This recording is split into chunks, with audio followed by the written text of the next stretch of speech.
was absolutely magnificent. The wicked wings, the zinger burger, the fry, the chips. Potter was into it, wasn't he? He loved it. Not surprised. But they've got the little donuts. KFC got the little donuts, which is absolutely fantastic, and they were good enough to pass a few of those on as well. We've got plenty to get through. Bounce is not too far away, although we were hoping to bounce at 1:50, but I suspect with time ticking over to 25 past 1 right now, and a 23 minutes, Josh, in the reserve grade competition straight, that would mean only 2 minutes for the teams to run out on the ground and get things going. So the chances of a 150 bounce are probably minimal right now, but we'll get another breakaway when we do come back. We're going to be talking with both coaches, Benny Patrick and Rowan McSparron. They're going to join us for Harmac Homes. Footy Spotlight, thanks to Rex Gorell. Check out these brands, and these are all in Matt Kershaw's garage. Skoda, Audi, Ford, Jaguar, the Mini, the Peugeot, the Skoda. He's even got the Volvo. He's even got the Volvo for his Sunday drives with his pork pie hat on as well. That's Rex Gorell, Fine Street in South Geelong, rexgorell.com.au. A break,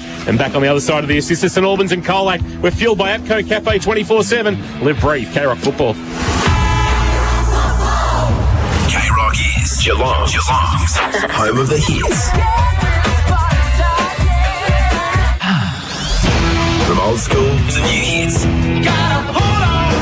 And all your favourites in between.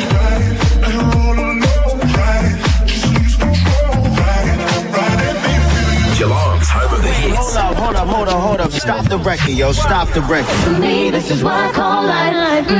K-Rock 955. So did you kiss Alex at the party? Did someone say KFC?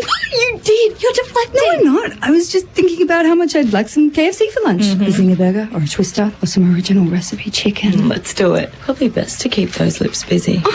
Give yourself the home ground advantage at Warralilly. It's the place where the environment thrives, where over 1 million trees and shrubs have been planted, and 5 kilometres of the multi-award-winning Armstrong Creek has been restored into a natural wonderland, where you can ride, walk or run along trails that meander past conservation gardens, public art, playgrounds and stunning waterways. It's why Warralilly is a national environmental award-winning community. New land releases now selling. Visit warralilly.com.au.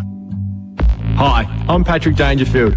When you're on the highway to the danger zone, make sure it's in a Rex Gorell new or used car. Rex Gorell just can't be beaten. They top the ladder when it comes to range, service, value and quality. So you'll only get the best when you buy your car from Rex Gorell. Family owned and committed to Geelong. Do what I've done. Join the winning team at Rex Gorell. Rex Gorell, Fine Street on the Trobe Terrace, Geelong. Visit rexgorell.com.au. LMCTs 1308 8349. G'day Geelong, Kingy here with APCO Joe, and we're pumped. Oh, that's right, Kingy, because in season 2021, APCO is #1 ticket holder for K-Rock football, and APCO will be there with the K-Rock team to bring you the call. Check this out. Cameron takes a grab. Whoa, here comes Hawkins on the lead. What do you think, Kingy? Oh, that's some great work, Joe. Going above and beyond as a sponsor. Ha-ha, Kingy, I've got my game face on, and I'm ready to barrack hard. It's the biggest footy season ever. At APCO, we've got you. Thanks to our #1 ticket holder, APCO. Fueled by APCO Cafe 24/7. We've ticked over just before the bounce, thanks to the Ponds and Norland Hotels and Team Tyre Power. Of course, the Ponds open for indoor and outdoor dining every day, 12 noon till 9 p.m. And throughout the day, we'll be going around the grounds for Leopold Sportsman's Club, who have been good enough to join K-Rock football in season 2021 as part of our GFL coverage. And of course, Leopold Sporties, Kensington Road in Leopold, your complete family venue. Darren Nikolic running a wonderful ship there with the kitchen, and sure you're a VIP there, Paul Kelly, Kingy, aren't you? Down at the Sporties. Yeah, the Sporties. It's just my local. Trying to go down there regularly. Down the road. Paul Kelly running this wonderful ship down there. Done a great job. Bounced back nicely from COVID at the Leopold Sporties, and thank you to the team down there. So we'll go around the grounds, of course. Bellarine, we've got all 5 games being played this afternoon. 4 games in the GDFL. Game tonight with Bannockburn unfurling their flag under their new lights against Winchelsea, and then the Indigenous game tomorrow between Cryo and the Belmont Lions. Should be an entertaining clash. In AFL action, the Bulldogs and the Lions will be across that score, and AFLW preliminary final day, Adelaide, Melbourne, Brisbane and Collingwood will bring you those scores as they unfold throughout the afternoon. But we're not too far away from being joined by the respective coaches for Harmac Homes. We'll be talking with Benny Patrick and Rowan McSparron. We'll get a word very shortly on those two being available. Benny first to talk to, but Kirsch, Colac, as we said, returning with 16 players from their grand final side, and then adding some real talent in former juniors, Gorman and Marnie, and then a couple of talented ones from the district in Scott and Newland, and all of a sudden they're going to be thereabouts again. Well, geez, you have a look at that side, and I know there's 16 and there's a few missing from that side, but I feel they've just got that little bit stronger, and a couple of Sandford players, and there's some big raps on their juniors. So yeah, geez, they're looking in a really good position again, aren't they, to probably give the premiership a tilt in 2021.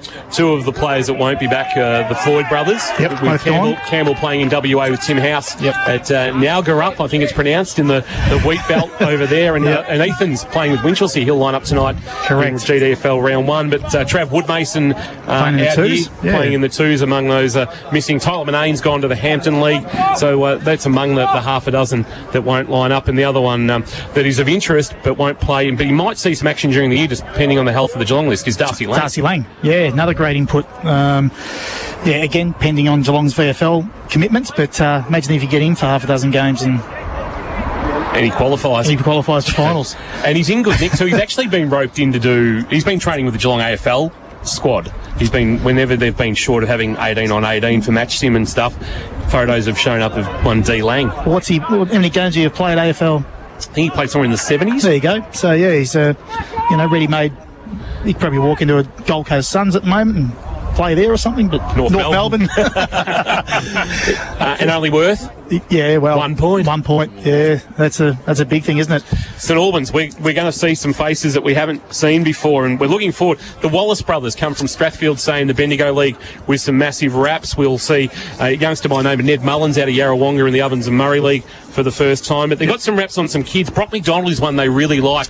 Still only 17, I believe. And 16, Pato said this morning. So, 16-year-old. So they got big raps on him. He reckons he's an elite junior. So you don't get many 16-year-olds making a GFL debut. No, you don't. And you don't see it that often. I think the last time I coached someone at 16 was Devon Smith, and he goes all right. He goes okay. Gets a kick. He goes okay. Right.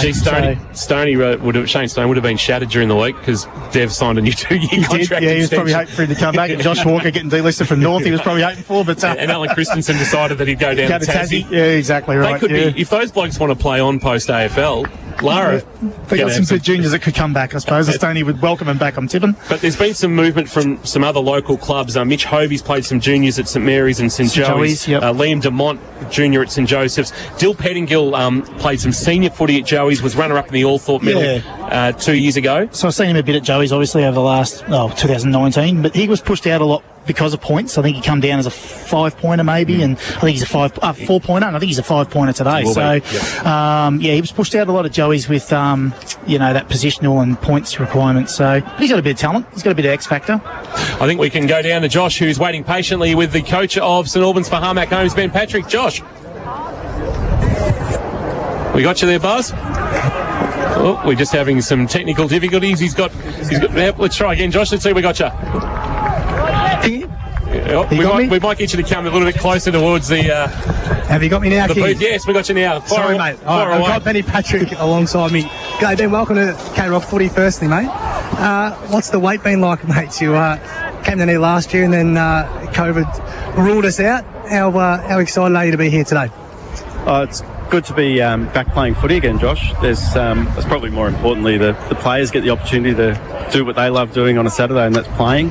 They've been training for a long time, and as Colac would be, everybody would be really excited about, I suppose, just being able to get out there and do what they do. And what can we expect from your boys today? You've had a long time to work on the style you want to implement as a coach. What can we expect from St Albans today?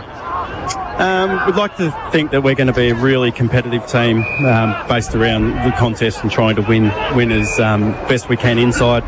But then we've got a lot of players who can get out on the spread and use their speed and ability to use the ball. So we're not going to, I suppose, hold ourselves accountable to one area of the game. We've got a lot of indicators that we need to get right, and coming up against arguably the best team, second best team in the competition, it's going to be a challenge. Benny, thanks for joining us, Kingy in the K-Rock box along with Jay Stowarty and an old mate of yours in Matthew Kershaw. I look at your lineup, you've got 9 players today playing their first GFL senior game, and you look at the experience Colac has got, it's fair to say that they're going to have you covered in that area. Where can you be better than Colac today? As I just mentioned, Kingy, it's going to be a real challenge for us, but we've got a lot of players that have deserved the opportunity to play their game. We've got 10 debutants at the club, as you said, 9 playing their first GFL game. And the great thing about that is we've got some really good kids that are deserve their opportunity to play, and we've trained really hard over the pre-season, as everybody would have, but hopefully we can I suppose stay the course of what we've been training throughout the pre-season.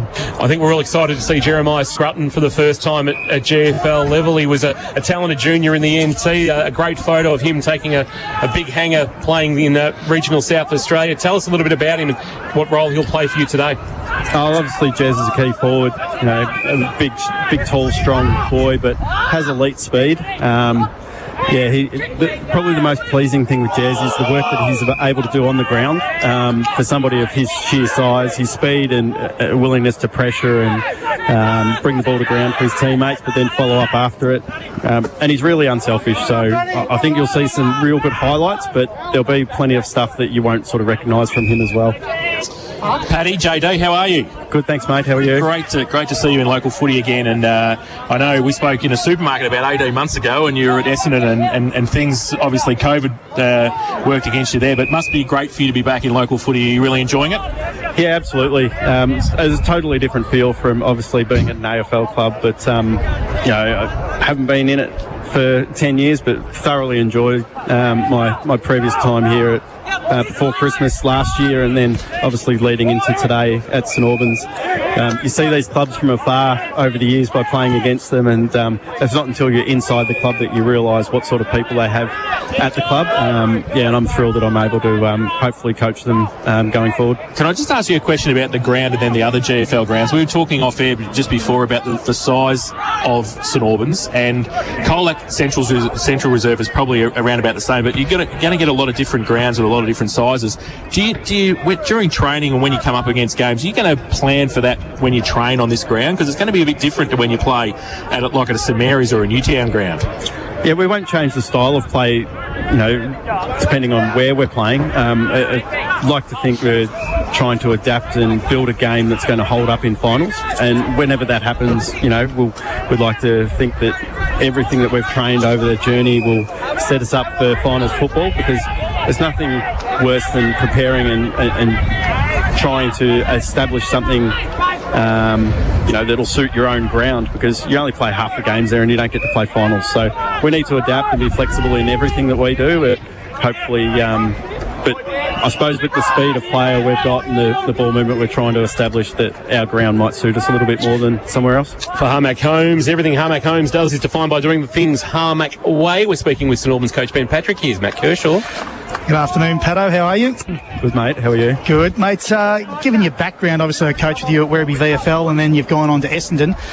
I presume you've brought a pretty modern game plan, style, structures, systems with you from that level. How have the playing group responded to, I guess, such newer concepts in football, given your background?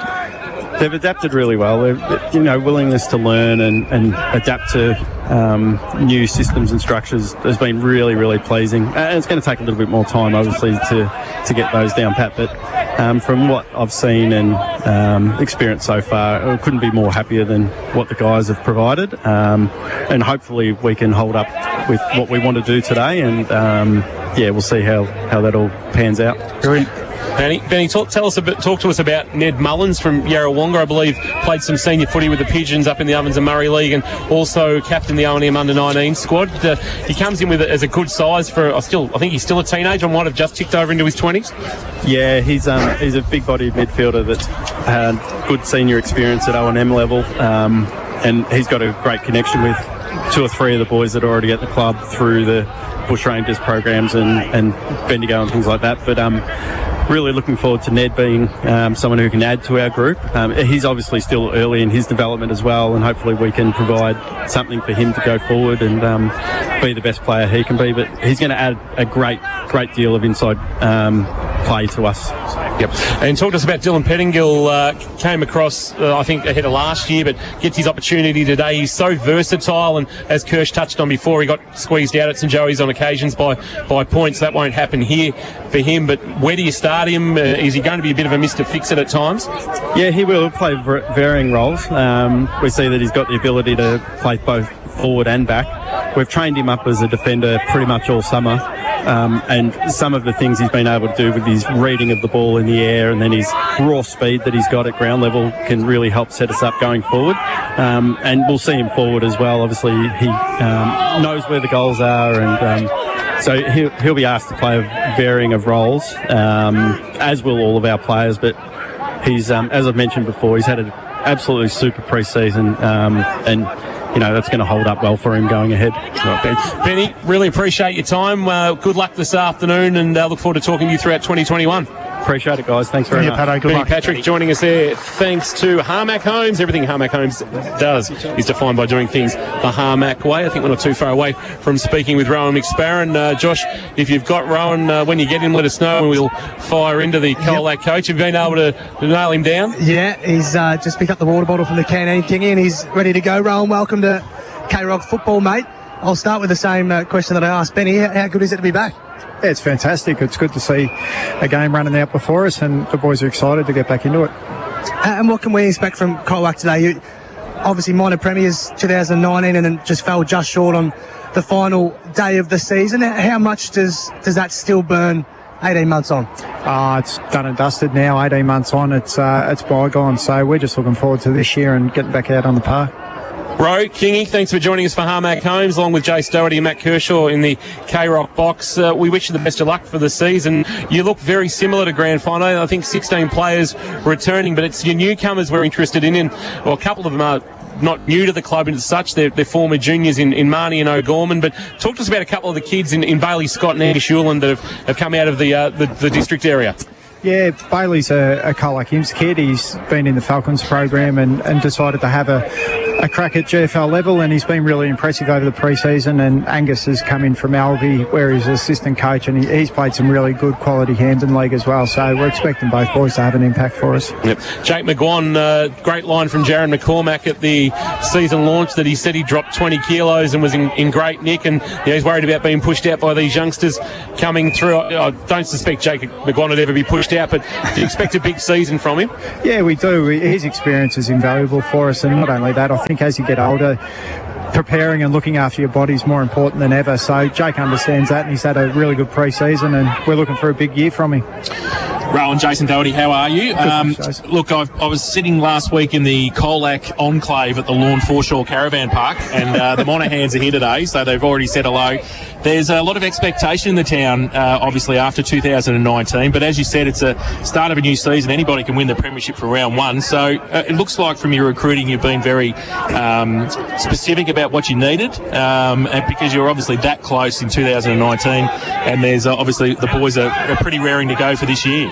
Yeah, that's right. We didn't think we needed a hell of a lot, and we've got some really good juniors and boys playing out in the 12 o'clock game that deserve their opportunities as well. So we don't want to make wholesale changes, and we just need to clean up a couple of areas, which we think we've done. For Harmac Homes, we're speaking with Colac coach Rowan McSparron. He's Matty Kershaw. G'day, Rowan. Good luck for the season, mate. Thanks, Coach. Just a quick one, mate. As a coach coming up against a side, I guess we've had 12 months off. You come up against a side that's got 15 new players in it from their round 18 side in 2019. How do you do your opposition analysis against a side that you know nothing about? Or is it you worry just more about what you can do as a side? Yeah, I think we just worry more about what we can do as a side, and these early games in the season are going to be the unknown until you start watching some vision and playing against some of the other teams. It's going to be that real unknown of the new players and who's coming into the area. So I think if you worry too much about them, you lose track of yourself. So we'll just worry about what we're doing. Yep. So, Ro, the stand rule, you've been able to play it through a couple of practice matches. What have you made of it? Do you expect it to have an impact at GFL level?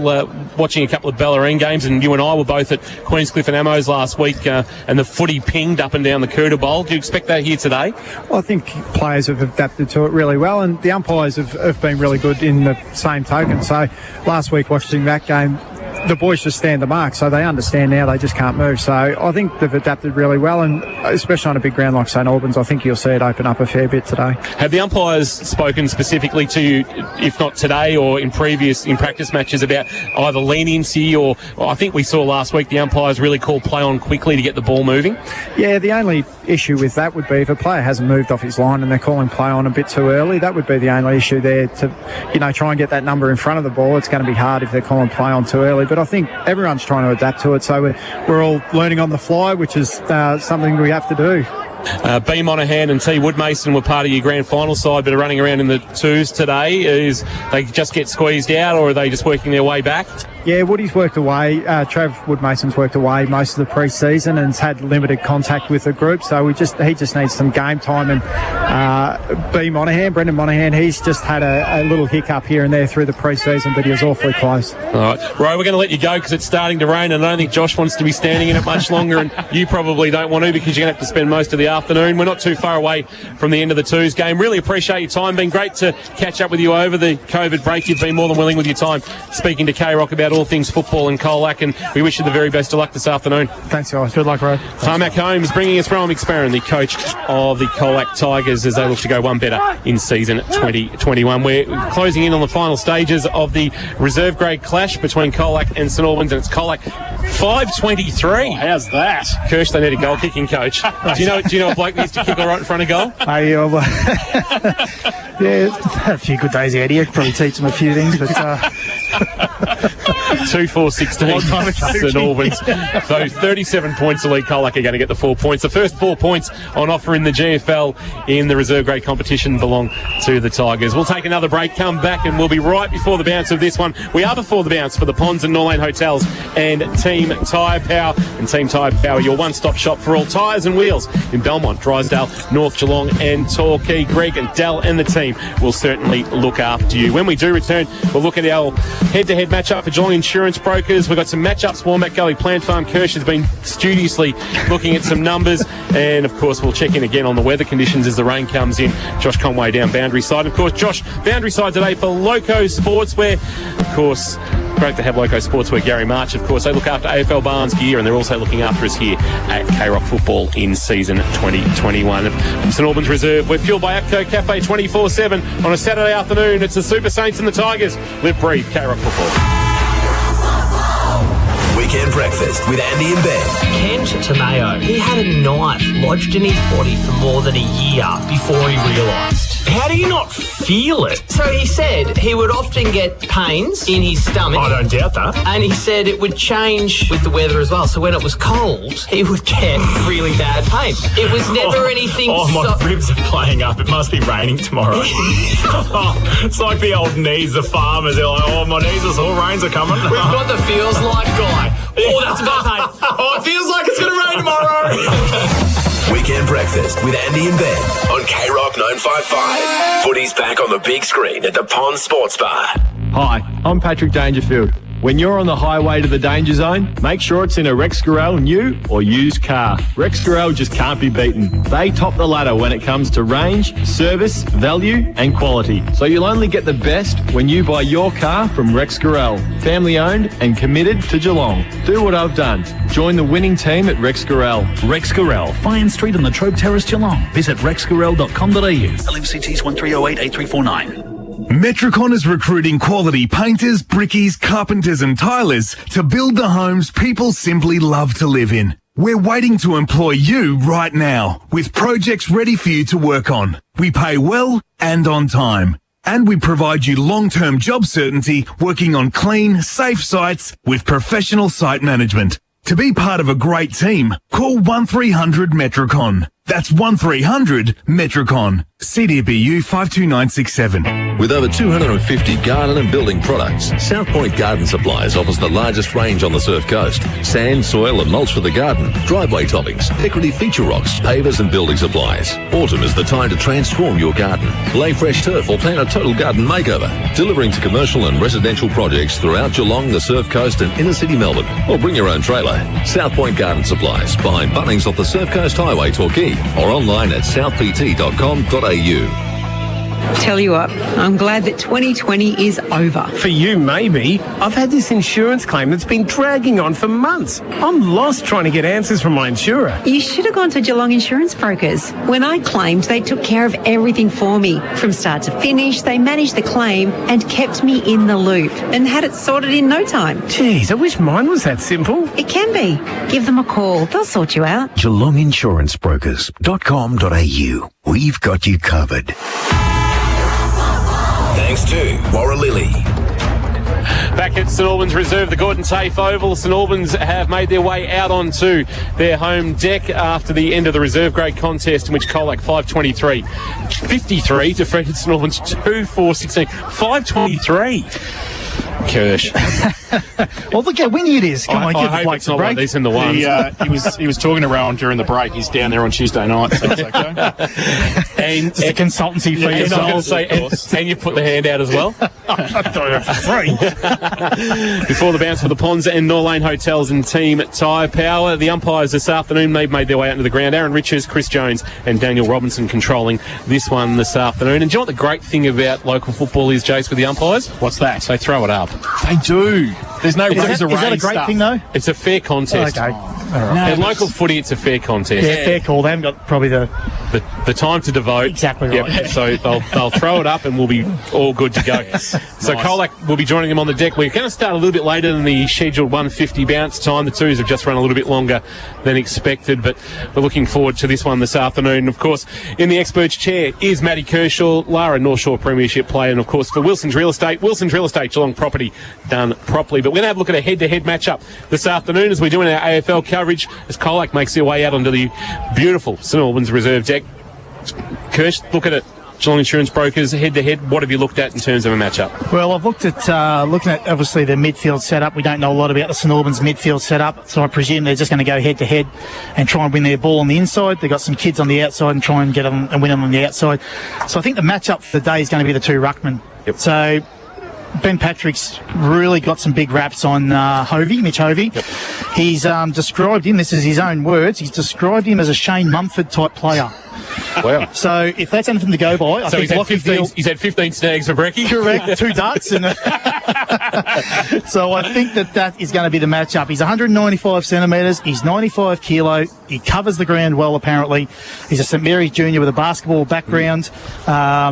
And he really thinks he'll challenge Veal around the ground. So I think that is where the game could be won. Not often do I go with matchups with a ruckman, but I think the unknown of the head-to-heads with and run-withs in the midfield, that this is going to be the one. There's going to be a lot of talk about the Scrutton. He's going to be exciting. Who goes to him? Is it a Jaron McCormack type player? It's a bit of an unknown as well. Up the other end, St Albans going to have their hands full with their forwards as well. You know, is Barber going to go to McGuan more than likely? Yep. Who gets Zideball? They've got some bigs down there. Who gets Garner? So there's a bit of unknowns, I guess, in that area. So I think first hands on the ball is where we're going to look at today and see which ruckman can get on top and give their mids first touch, first look at it, and I guess clearances are going to be the most important from that. GeelongInsuranceBrokers.com.au, with more than 39 years in the insurance industry. Don and the team at Geelong Insurance Brokers work with their clients to ensure they have the right cover, not just the cheapest premium. Our matchups for Wombat Gully Plant Farm, we'll keep an eye on those, and of course you can see the team at Wombat Gully for all your gardening needs just down the road from us here at St Albans Reserve. Just head down Townsend Road and you'll find them in Moorlap. Josh Conway is just putting himself into position boundary side. Josh, for South Point Garden Supplies, you've got something that you didn't want at round one. Brilliant, King. It's just, it's starting to hammer down, so I'm already loving this. No, it's I'm just at ground level. If you were to see the St Albans boys, they're putting on a bit of size since I last seen them in 2019, a few of the younger guys, so I'm interested to see how that pans out against what's always been a big-bodied Colac side, but that rain's pretty consistent now, boys. All right, so keep an eye on that for us throughout the afternoon, Josh. And who are you talking to when they come off the ground? You've got Joffy Simpkin coming off for Colac. When he comes off, you'll be having a chat. And who from St Albans? Correct, and we'll grab Billy Beartle from the Super Saints. All right, he's wearing the long sleeves. I think to see Billy this afternoon. Sure is, yep. And just having a look, I reckon Paddy Barber might be a little less follically inclined than he was in 2019, Josh. Well, he was heading that way, Paddy, so there's nothing wrong with conceding, Kingy. He's having shots at goal, Paddy. Which is interesting, considering he's a key back. So is he starting forward potentially? So let's keep an eye on that as that unfolds. And St Mary's just doing their midfield work at the moment. Alex Beardsall and the like in there. So toss of the coin not too far away as the two captains, Brent Vermeulen and Jack Malikan, have made their way into the middle. Jack Malikan, a new appointment this year as captain, Buzz? That's some range to be doing that. We've lost Buzz. You got me now, King. You got you now, Buzz. Sorry, keep going. Come this way. Come towards the interchange, Stuart. Got me back, Tom. Yes, I got your back. No, Jack was skipper in 2019. Yep. Captain of Birregurra before that also. Yeah, absolutely. He's won the toss. Going to kick to the school end. The school end of the first term. And the right-hand end will be, of course, the Buckley's end. Of course. Yes, of course. Great supporters of local football. Chipped in another $10,000 for the 34 clubs and the umpires a couple of weeks ago, which is fantastic news. So we're not too far away from bounce, and we're going to go around the panel. Buzz, who's winning this one by how much? Yeah, I reckon the Tigers will win this, Kingy. I'll say 30 points. 30 points. Kirsch, can you make a case for St Albans, or are we going with the simple tip that it's going to be Colac and they may win comfortably? Going to go through V experience, V inexperience, and I think Colac win by 66. Ooh, right. Jace? If it wasn't for the weather, I was going 100, King. Oh, jeez. Kirsch, careful, you're on the loudspeaker here in the club room, so sorry, mate. Loud and clear in front of us. Sorry, buddy. Faithful. Well. St Albans by 3 points. No, I think Colac by 38. Yeah, Colac for me this afternoon by 52 points. I think St Albans will give a fair fight this afternoon, but you've just got to look at the experience. St Albans, as we touched on, I think 9 players playing their first GFL senior game for the club. Their most experienced player in terms of games played GFL senior level is their captain, Brent Vermeulen, at 86. Then you look at Colac, Cody Spokes 94, Jake McGuan 237, Lockie Simpkin 136, Lockie Veal 180, Kane Leeson 222, McCormack 104, of course, who you coached at Lara, Kirsch 214 for Felikos, 122 for Ryan Monahan. So they've got 10 blokes alone with more games than the most experienced Northlands player. Yeah, exactly right. So it does count for a lot. It does, yeah. Absolutely. So players just been given some extra time, so we won't bounce anywhere near where we expected to with this one. So I see Joe McCormack warming up in the midfield. He started in the midfield in the 2019 grand final, which was a little bit of a surprise on that day, but they've gone, looks like he's going to start in there again, so he won't get that Scrutton-McCormack matchup. All right, so keep an eye on that. It'll be interesting to see who does get Scrutton, whether Garner may go back. He may. Yeah, they have got some firepower down forward, so they could probably release Garner with Leeson down there. Zeidbell's obviously going to be playing down there. It'll be interesting too to see what information Geelong VFL on the likes of Garner and Zeidbell have been given in terms of how they want them played as well, to give them that opportunity at state league level. And both very talented, Garner and Zeidbell, obviously through the Falcons program. Garner a premiership player with the Falcons in 2017, and players now just huddling up as we've just probably going to start a little bit later than we anticipated, but we're not too far away from the return of GFL footy. 81 weeks it's been, 567 days since we were at GMHBA Stadium. Kirsch, you were in the commentary box for that one, and gee, I tell you what, that Andrew Banjanen's last act on a football field, the hand of God into the path of Nick Connors. Do you reckon Nick Connors is still getting free stuff at St Mary's? Yes, absolutely, and so he should. They'll put a plaque up for him probably in the new rooms. And he shouldn't be paying for a beer either in the club rooms, I'd suggest. And I suspect his KFC probably is free as well. Everything. It's interesting, isn't it? It's funny. Everything went out the window that last 30 seconds of play, and you got to concentrate right to the end, don't you? It's amazing. Thanks to KFC, of course, our Twitter account as well. You can join us anytime at K-Rock Football with your thoughts on the contest. If you're sitting in the car listening around the ground through K-Rock 955 in the St Albans rooms here, or you're listening to us via the AFL Barwon live stream by the AFL Barwon Facebook page, feel free to join the conversation on Twitter at K-Rock Football. Let's keep an eye on some of these matchups. And it looks like Barber is going forward with Scrutton to provide the 2 key marking targets, Kirsch. Yeah, it's interesting, isn't it? So just having a look at the centre bounce. So young Hovey, we know, will start in the ruck. Spokes. Brogdon's gone in there as well, along with Damon Hempel, who came down from Yarrawonga and has played a role in getting young Ned Mullins down to the club as well. So they're going to go head-to-head against a very talented Colac midfield. Yeah. No surprises in the midfield for Colac. So it's umpire Richards, the Moth, holding it aloft, and to get us underway in this opening term for Harvey Norman, here's Jace Doherty. Middle of St Albans, it goes up the ball now, and Spokes gets it away quickly. Monahan, handball over the top to a call. Tackle put on quickly, and that was from Brogdon. The umpire said a push in the back, so the Tigers will take it, and they'll go quickly through centre wing now. They come through Simpkin, go towards half forward, no mark taken. Pack develops across the half forward line, And St Albans try and get it back towards the middle. Kick was partly smothered though. Arnie goes up, can't take it with him for Colac. Handball came out quickly from Walters. They go close to the boundary line, comes through from Marnie again. And working overtime again, the Super Saints at the back. Can they pick it up through Wolfenden? I don't think they can. Pack develops. Wolfenden then puts the tackle on.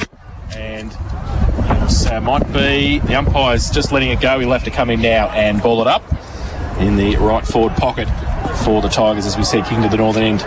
Good dose of rain coming down at the moment as well. Josh should be enjoying that. Yeah, so ball up close to the boundary line, and I think it will go over now, and we'll have a boundary throw-in. What have you made of some of the matchups early, Kirsch, for Wombat Gully Plant Farm? Well, I can see that they're obviously, I can see with a bit of a setup up forward, they're actually playing the two prongs in front of each other, which is quite interesting for Colac.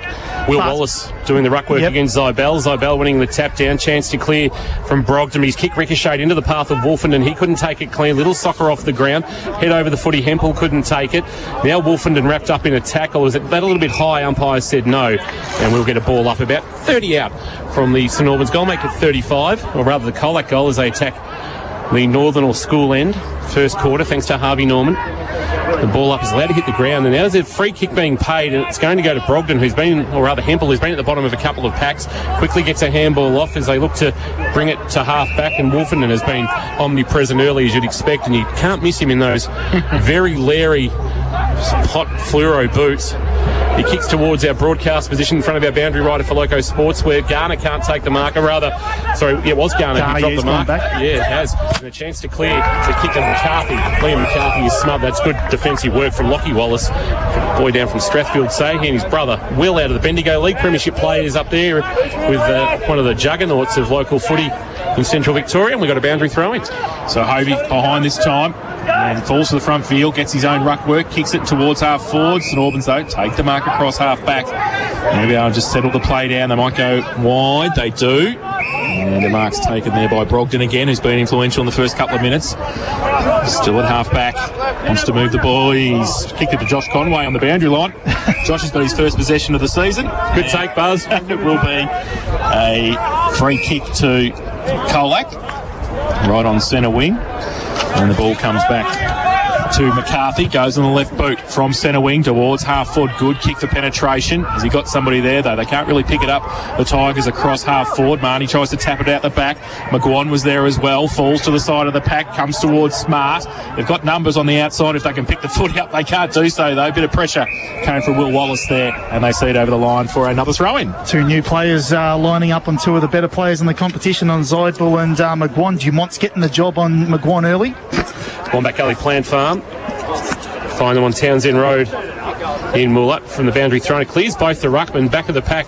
Chance for Monaghan. He might have caught one on the way through. We'll keep an eye on that, Buzz. Handball out the side door from the pocket. A tough shot for Yule, and his first possession is across the face of goal off hands. And our first score of the 2020 Blood Toyota Cup is behind to Angus Hewland. So Colac one behind. St Albans yet to score, and on the Total Tools time clock ticked over 3 3/4 minutes as the rain continues to fall here at St Albans Reserve. Super Saints come out towards half back. Big pack there. Veal at the back. Didn't claim the mark. Got wrapped up as well. And pack will develop again. The umpire will come in, ball it up. And Pentingill was there for St Albans as well. Really can't miss Pettingill with that flaming red hair. No, it's going to be a standout today. Ball up, Veal again, gets it down. Marnie ran through without the footy. Came to the back of the pack quickly. And St Albans can get through centre wing. They're under pressure. The handball came back in ball from Vermeulen. Now they bring it through Andrews. He goes to the middle of the ground. They're going to turn it over, though. And the ball comes back across for Colac. They take the mark there, and that's Learson. Now he can run at half forward free. 55 out, long kick, open goal. Holds up in the breeze, and Zybel can't get there. It's through for a 1 behind, so they double the score. The Tigers, 2 behinds, and they lead St Albans yet to score. 5 played first term. Held up a bit, that kick, didn't it? It's like Higgins bringing the ball back into play towards the interchange bench. The St Albans one, no mark taken by Hemphill, but you get a free kick for being taken high. The Yarrawonga product. He comes towards Brogden. The kick on the bounce is okay. Sits up for him at half back. He chips to the wing wanting Barber. Garner from behind got a hand on it. Pettingill, a wonderful pick up off his bootlaces at the interchange gates. He now just lobs a kick into space for Hovey. Hovey couldn't complete the mark. He's time to recover. Heard a voice, but he mishit the handball. Chance now as Malikan comes through. Left it behind for Likos. Sees it to the boundary line with Pettingill out of bounds. Boundary throwing. If I'm a betting man, I'm putting 3 votes Dean for Likos this afternoon because he got the 2 threes against St Albans in 2019. So he's going to go for the hat-trick. Bouncy throwing right in front of our commentary position, half forward. Veal gets a left hand to it, falls out the back. Good tackle, ball from Gunther. Still in the middle of the ground. Over the top, is that a free kick for a push? It is. Bailey Coots is going to get it for St Albans just inside the centre square. On centre wing. And once again with the headband. There's a few headbands this afternoon for both teams. He goes short. Higgins takes the mark. He's got a headband too. He plays on, goes long towards inside 50 and comes to the back. They might be able to pick it up. Beardsall gets around. Oh, geez, you get a push in the back. The umpire said no play on. Ball spills free. Comes back to Simpkin. Can he get around? And players everywhere. The umpire is right there and says it will be a ball up right forward pocket for St Albans at the southern end of the ground. I played 6.5 first term. Thanks to Harvey Norman. Think Harvey Norman for all your big brands at Geelong's best prices. Boundary throw in right forward pocket. Barber doing the ruck work. It's now out of bounds for a boundary throwing off hands. And we'll get another ball in. Benny Patrick would be happy with this so far, I would suspect, Kirsch. He is, and he mentioned he's going head-to-head around those stoppages and then trying to get them on the outside. And the last 2 clearances, they've got him on the outside, so more than happy. Beal the tap down. Monaghan the roving, kicks to centre half back. Had a little bit too much on it there for Walters, but you got to come up with it, St Albans. Higgins, good tackle, Gorwell. And then he got a handball away. Higgins released it. McDonald, the debutant. Handball off. Chance now for Dumont. A long ball inside forward 50. What's he got? Barber had to play spoiler from behind for the Super Saints, but a chance to clean up McCormack. Got away from Barber and released a handball. Malikan, cool in a crisis, gave it to Monaghan, and now Monaghan sending it wide where he sees Learson out the corner of his eye. He takes the mark and he goes from centre wing to a vacant half forward flank. It's going to be a foot race back there. Wallace is going to get there first, and can he get around McGuan? He can't. He gets tackled, but he gets the handball up there. Okay, the Super Saints. Dumont got back there to help out. Back to Wallace by hand. He goes with a right foot kick high back into the middle. Hovey, the big fella, comes across. He can't take it with him. And the ball spills free. The Tigers again. They're not going to have the numbers there, but there's a good tackle too. The Tigers, good play at the ball, at the contest. And we'll have a ball up. I think the umpire will have to come in and do some work. Unrewarded. Great tackle. Yes. And it will be a ball up in between wing and half forward on the outer side. Veal got a left hand down. And they try and break free again, the Tigers around the contest, but as Kirsch said, they're doing well, the Super Saints, and they've got their hands away now, and they can break. Brogden gets a kick through the middle. Scrubby kick towards Malikan, who could run at it. Pettingill puts the tackle on. He got the handball back around the corner, and back to Malikan again. That came from Simpkin. They worked the 1-2. Now they're out wide, and they've got a bit of time to settle play and go back to the middle. It's okay. And they settle it down and take the mark. There is Gorwell. Good kick by Garner. Gorwell now to half forward on the bounce, taking it on the half volley. Was well played. That's Simpkin out there at right half forward. It is Joffe with the footy. He's taken out of bounds. Boundary throw. Mitch Hovey, the ruckman, doing some good work there. 2 plays 0 on the first quarter Harvey Norman K-Rock scoreboard. I think all the big brands at Geelong's best prices at Harvey Norman, Crowe and Morn Ponds. Veal favoured by the throw-in. Nice tap down. Chance to go inside forward 50. A high left foot kick might have been Monaghan looking for a fly. Went through the hands of Zybel. Hands of the pack, Walters. Quick kick out of the pack. Gorwell. Left foot snap. Has kicked the goal. Early contender for a Lammy's Tavern goal of the day. Lee Gorwell, the youngster with a left foot snap, puts it through. And Colac have got the first of the 2021 season. They lead 1-2-8. St Albans yet to score. 9 minutes gone on the total time clock, and in the expert's chair, thanks to Wilson's Real Estate, Geelong property done properly. Here's Matt Kershaw. We were just saying how well St Albans were doing on the outside of a contest, and they just got their shape all wrong on the outside there and allowed Gorwell just an easy possession on the outside. But you know, you've got to finish them in conditions like these. They're probably worth 2 goals, aren't they? So it was a great finish. Their pressure's been really good, though, I thought, St Albans, and around the ball, but you just got to keep that and maintain that pressure. Back to the middle. Veal goes up, takes it out of the ruck contest. Left foot kick to centre half forward. No mark taken. The umpire says play on. Super Saints working hard across there to try and pick the footy up. They do so now. And that was Mullins who gets it on the outside. They go through Higgins. He goes wide looking for Barber. He can't take it before it hits the boundary line. And we'll have a throw in left half forward for St Albans on the outer side. 10 minutes played. For those watching the live stream, you'll see St Albans push up nearly into the whole half of the ground here, which is no surprise that that's the style they're going to play. Left half forward, boundary road side, ball back into play. Hovey doing the ruck work, got Veal off the footy, Nim did his own roving, jammed it on the boot towards centre half forward. They'll compete. Oh, big fly, but no mark taken by Brogden. Hands of the pack, quick kick forward, came from Hoff to the goal square, and standing all alone unmarked is Billy Beardsall. 2v1. 20 metres out, directly in front, make it 15. And how does Billy Beardsall find that sort of room, Kirsch? Well, the players got sucked into ball watching and found themselves drifting to the stoppage, and next minute he slipped out the back and finishes off a nice goal. So Billy Beardsall, who kicked 2 goals in round 11 when these two met in 2019, has got a goal early this afternoon, the first of the season for St Albans, as they now go to 1 straight 6. Colac 1-2-8 in this opening term. Thanks to Harvey Norman. Think Harvey Norman for all the big brands at Geelong's best prices. Just a settler there for St Albans. They've done all that hard work, and it's probably a goal they deserved. It's a reward for their effort and the way they've been playing. You can certainly see the way they want to play. They want to move the ball on quick, get it through the corridor, and then get it in their forwards quick. And at that time, they caught them out. So Barber having a run on the ruck now for St Albans, giving Hovey the chop out. Zybel with Veal coming off the ground as well. He'll do the ruck work, and he goes up early. Zybel gets it down. Hemphill comes across. Can he pick it up? He's got some support though coming off the wing. The handball came from Andrews back into some traffic. Zybel put the pressure on and the tackle along with Gorbel, the goal kicker for the Tigers. They hold the ball up in the middle. Barber got his hand to it. Hemphill off a step. High kick towards the centre half forward. Good mark. Gutsy. Simpkin going back with a fly to the footy. And he's taken the mark on defensive centre square position. He tried to go back in board. Saints again with the numbers. Can they get the ball out? They can. Higgins just got out to Brogden. Umpire said it was a hold for too long. And free kick going to Higgins. He goes long inside 50. Tigers with the numbers if they can get it and pick it up and go. The handball might come from McCormack. He got a high tackle and will take the free kick for Colac. Eddie Higgins has been good down back, the former Ocean Grove star. Been solid. McCormack just gives a handball off as they look to run through Dustin Walters. Walters goes short, right back pocket. And looks like with the footy is Lockie Simpkin. Lockie will come towards our broadcast position with a well-weighted kick, and the mark taken about 40 from goal. The short kick looking on the bounce, but it missed its target. They're in here. Andrews might be the man with the footy. Had it knocked from his grasp. Scrutton's there. We haven't seen him yet, but a chance for Garner to clean up, and he'll send it wide. And Marnie, through his hands, dropped what he should have taken. Will he be quick enough to recover? Wolfenden will try and take him on with pace. Got a handball away towards a teammate who then lost the footy.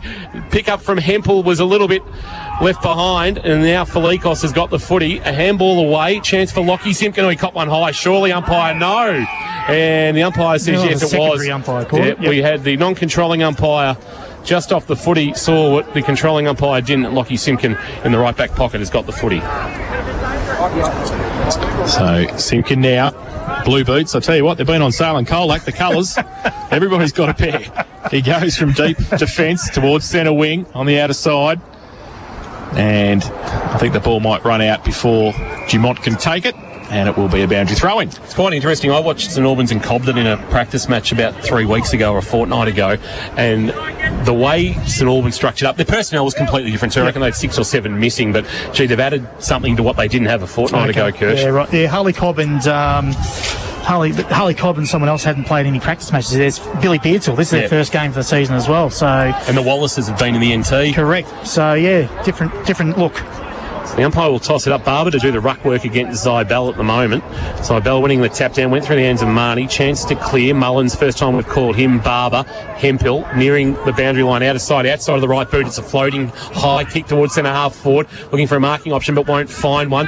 Off the hands of the pack. A chance for Colac. The handball back towards Garner. Missed him. He'll have to go back and recover it. Taken in a Beardsall sandwich. Alex and Billy were there, but now a chance to clear. The kick towards half forward is a good one, and it's onto the chest. Taken there by Aaron Walters. He You've got it at true centre wing, and he wants to come in board with a well-weighted kick to Spokes. Spokes can loop a handball over the top into space. Chance to run and a shot on goal. The left foot sends it towards goal, but misses to the right. Might have been Bailey Scott with that shot, and he's missed to the right through for a behind. So Colac 139, St Albans 1 straight, 15 minutes gone in this opening term on the Total Tools time clock. Total Tools, every tool for every trade. Higgins kicks in from full back, goes wide. It's okay. And finds Coots. In between the back pocket and half back. Thought about coming back inboard, then he goes along the lines. Okay, Hemphill got a hand to it. Couldn't take the mark though. Colac back in, top of the square again. Tough. They got the numbers there. Spin and wheel. Oh, and the ball, Luke Hillman. He ran into an open goal and missed it. Could have had a bit of slime time. He loves kicking a goal. So the Tigers go to 1-4-10. They lead St Albans 1 straight 6, 15 and a half played. First term, thanks to Harvey Norman. Think Harvey Norman for all your big brands at Geelong's best prices. As we go down the Josh Conway boundary side. I just got Joffy Simpkin with me. Joffy, how have you found the early stanza? Yeah, it's just as expected. Round one, contested, tough footy, slippery conditions, and each side's just sort of feeling each other out at the moment. So, yeah, it's a tight contest. Thanks for your time, mate. We'll grab you later. Great stuff. Joffy Simpkin, great access from Colac as well. And we're talking to Billy Beatts a little bit later. Great work, Josh Conway, down boundary side for Loco Sportswear as Hempel drops what he should have taken right in front of our broadcast position. We'll get a boundary throw. And it's been good, Damon Hempel. He's been busy. Been very busy. I think he's had about 3 or 4 clearances. Lockie feels not too happy he's not the man either instead of Joffy. You see him walk past TK. He was something. Hang on a minute. What's going on here? I'm the man. Yeah. I've got a sneaking suspicion Lockie will... But at some stage? Yes. Ball back into play. Scrutton doing the ruck work, trying to get into the game. Zybel won the tap down. Back of the pack. It's lost there out of the hands of Vermeulen, and a chance for the Tigers to go forward. Bouncing ball towards Learson and just trying to work his opponent under the footy. He did it nicely too. Little right foot kick is perfect to Hillman. He's just a little bit of class, Kane Learson. Game 223. He's been one of the best of the past 10 years in the GFL. You don't knock the polish off, do you? No. It's, sit him out in the wing and just let him do what he needs to do. Right. Exactly right. Luke Hillman with the hair a little bit longer than we saw in 2019. I reckon it was a bit of your short back and sides, Josh, back in the grand final. He's one of Buzz's favourite. Hillman spent some time on the Geelong VFL list, named in the 2019 Team of the Year in the forward pocket. And that's where he is right now, right forward pocket. School land on its way. It's a good hit. That's a nice kick. And it's hit the woodwork 2/3 of the way up. So 2 behinds now for Luke Hillman. Colac a 1-5-11. St Albans 1 straight 6 in this opening term of K-Rock football. Fueled by Epco Cafe 24/7. Quick kicking goes to Wallace. He takes the mark, runs through half back, wants to go to centre wing, sets it up there. Colac with the numbers at the back if they can bring it across. Malikan's there.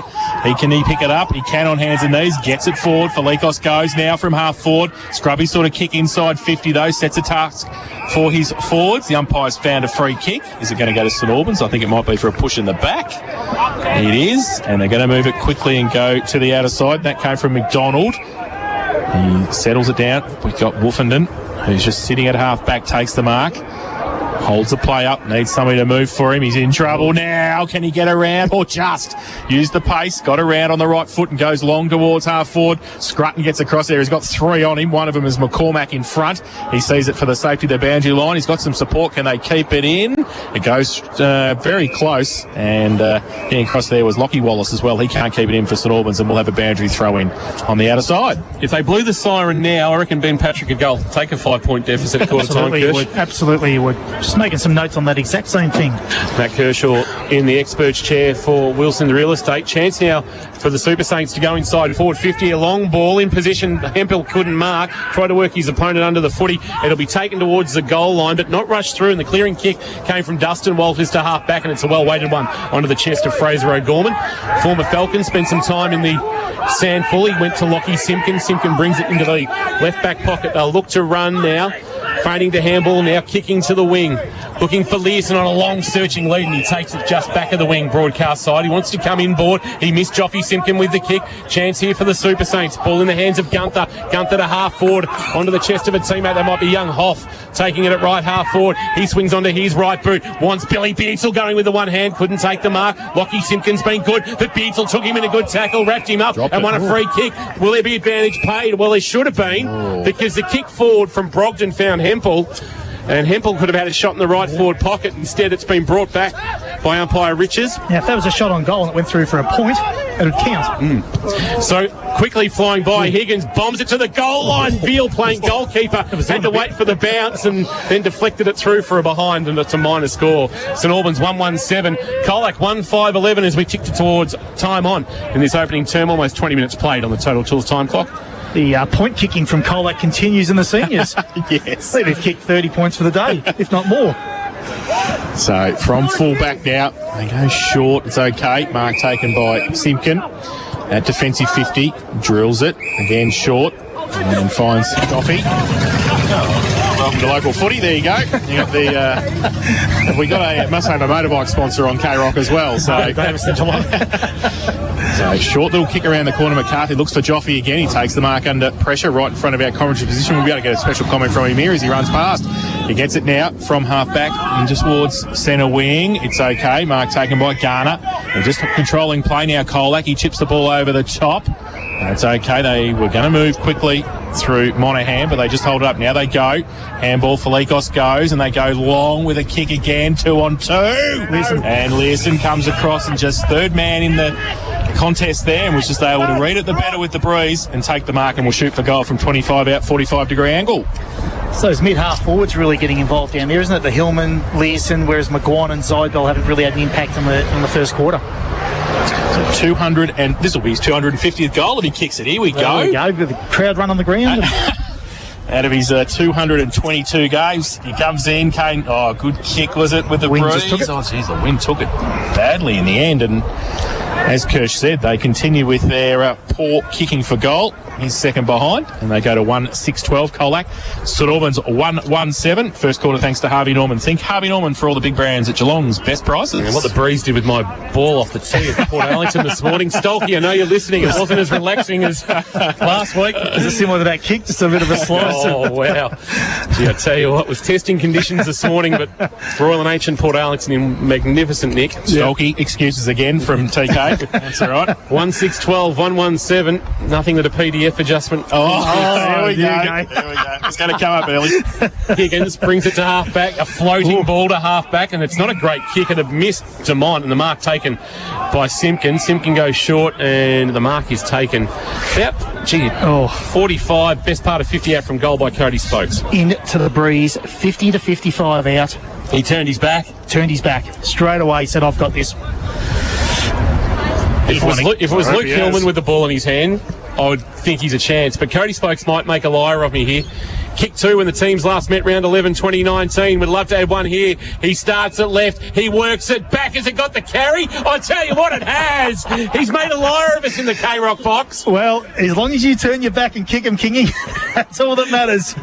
A contender for the Lammies Tavern goal of the day. Lammies open Friday to Sunday at 9 p.m. with free entry before 10 p.m. every night. Cody Spokes with the Tigers second of the afternoon. They're 2-6-18. St Albans 1-1-7 as we've ticked towards 23 minutes on the Total Tools time clock. Good on him. Back your skills, back your ability. And that's what he did, the midfielder. So back to the middle. Veal back in the middle for Colac. And he goes up against Hovey and do his own roving work again and get the right foot kick. Still inside the centre square. There's going to be a high tackle. St Albans going to take the free kick across half back. Short little kick came from Alex Beardsall. Higgins has got it. He chips the ball over the top. So they're out wide on centre wing. St Albans, they go short again, just controlling the play, just like Colac did a couple of minutes ago. But then they're going to turn the ball over, and Cody Spokes, the last goal scorer, gets across half back and takes the mark. He's going to be able to switch the play to McCarthy. He's going to do that inside 50 easily, takes the mark. They've created the loose man on the fat side, and it's Gorbel who takes it right on 50. And he's just going to go short again, and a short little kick comes to Angus Hewland. His first possession of the afternoon at half back. So he goes back inboard. They're just controlling play in the back half. Lockie Simpkin, dangerous kick, but in the end Garner made it look okay. Now they run through half back and they go now, set it up. O'Gorman goes into the middle. Beat under pressure Spokes. He's got a couple against him. Can they take it, Colac? I don't think they can. The umpire will come in and there we go. Holding the ball. St Albans will take the free kick. Pettingill. Yeah, he's been good, Dylan Pettingill, through the practice match series, but we haven't seen a lot of him this afternoon, Kirsch, yet. But changed him to a defender, which is interesting, and Paddo's got big raps on him down there. A floater inside 50, but it's going to land on the chest of Mullins, who dropped what he should have taken. It was an absolute pie that's now splattered over his chest.